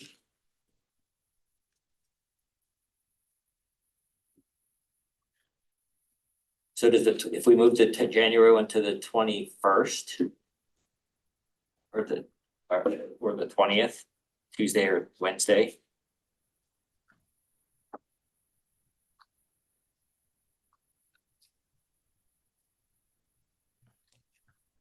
Does that work for The everyone? morning, Yeah, 9 o'clock. Yep. On which day? either one of those. All right, let's do January 20th. Which is a Tuesday. Does that work for everyone? And then February, either February or April. We can work on that one. We can work on the additional one later. I don't know if we need to have it today. Okay. But I think we do need at least one more to. Some of these meetings will get pretty busy. Okay. Chair Wells, I think the reason that I know back in the day, we used to do the ethics training in HIPAA at the board meetings. And I believe, I don't know if it's still the case, but it was really difficult to coordinate with the Ethics Commission to do that. And they may have even stopped offering that in public. And so that's why we kind of moved away from doing that. So we may need to check if they'll even do something like that for the board, but that's why we moved away from it. We're gonna have our attorney do it. I can check on that with Brandy Mooneyhan for the record. I can check with the Ethics Commission about that. There is online training as well, but yes, we could, and if they can't do it, myself or the DAG or both of us together can do some update on ethics training. And really, it's really, because the board members are supposed to have read it's really an update of any changes from the last legislative session is really what we're looking for. So you're right, we can do that internally. If we want to. All right, thank you. Any other comments, questions, date changes? Everybody's good with these dates? So except for the movement of January to the 20th, I'll accept the motion for approval of the calendar year 2026 meeting dates. Jim Barnes, move approval. Motion, can I have a second? Joy Grimmer, I'll second.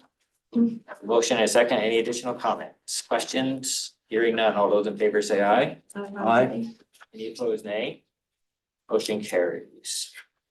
Post agenda number 16, move to agenda item number 17, strategic planning discussion. Ms. Karsten. For the record, Therese Karsten.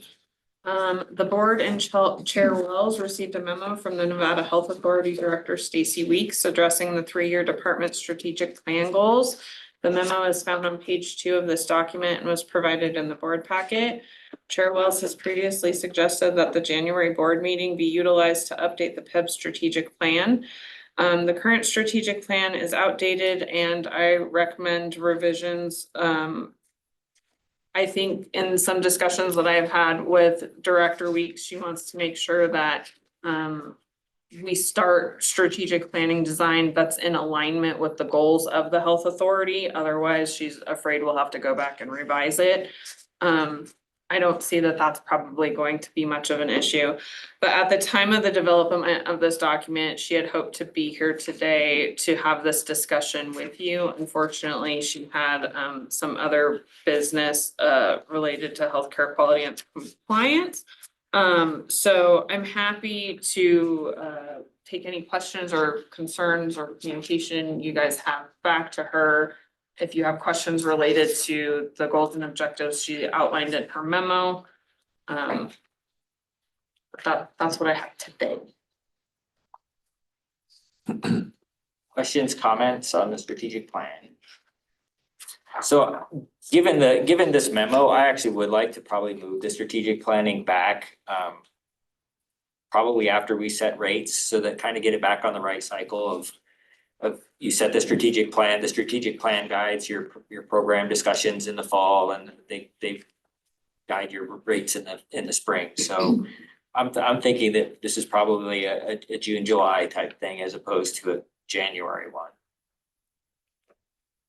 So if that's good with everybody, I don't think we need to take an actual action on this particular item.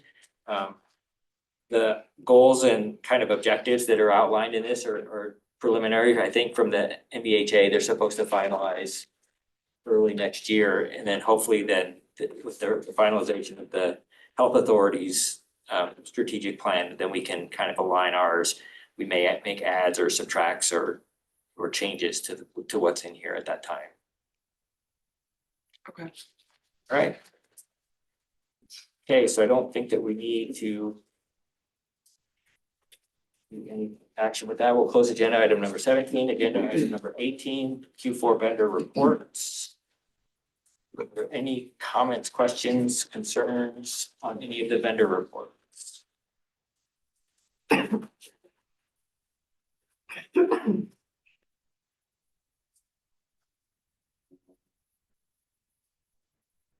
Hearing none, I do have one on agenda item 1811 that Willis Towers Watson individual marketplace report. On page 2, it states that there are 11,234 members currently, but we have 12,410 HRA accounts. I'd like to know who owns those other 1,200 or so accounts.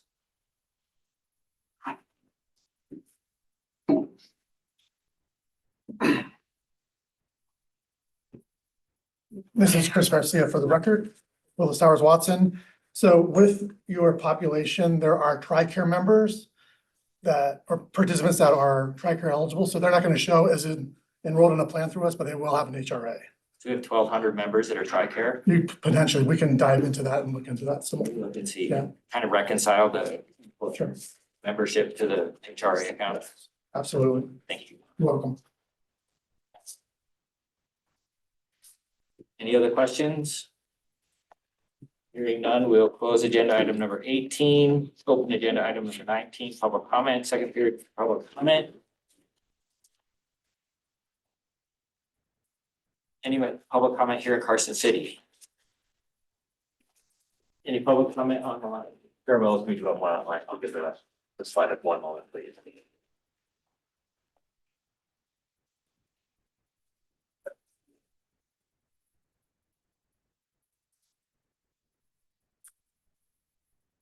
For those who have joined for public comment, your name and last 4 digits of your phone number will be announced and you'll have been advised you've been unmuted.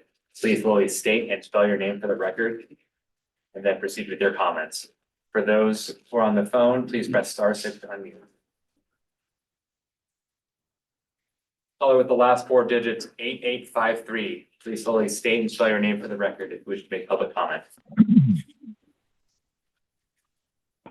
Doug Unger, DOUG, UNGR, immediate past president, UNLV, chapter of Nevada Faculty Alliance, and member of the UNLV Employee Benefits Advisory Committee. I'd like to thank the board for its very positive discussion of all the agenda items, but particularly agenda item 13 and making the adjustment on the out-of-pocket maximum, which I think was very much needed. I'd like to wish everyone a happy holiday and thank you so much for being there, and thank you very much. Dr. Hopper. That's all we have for public comment. Farewell. Do you want me to comment? Okay. Do you want me to end the agenda item? Or Yeah, we're going to end agenda item number 19, move to agenda item number 20, adjournment. Ms. Harper. Blaine Harper for the record. I apologize for my lack of timeliness. I don't know if there would be an opportunity in order to motion in relation to revisit agenda item 13.5. I know the item is closed at this time.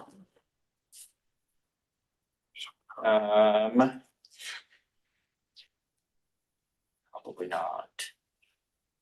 At this time.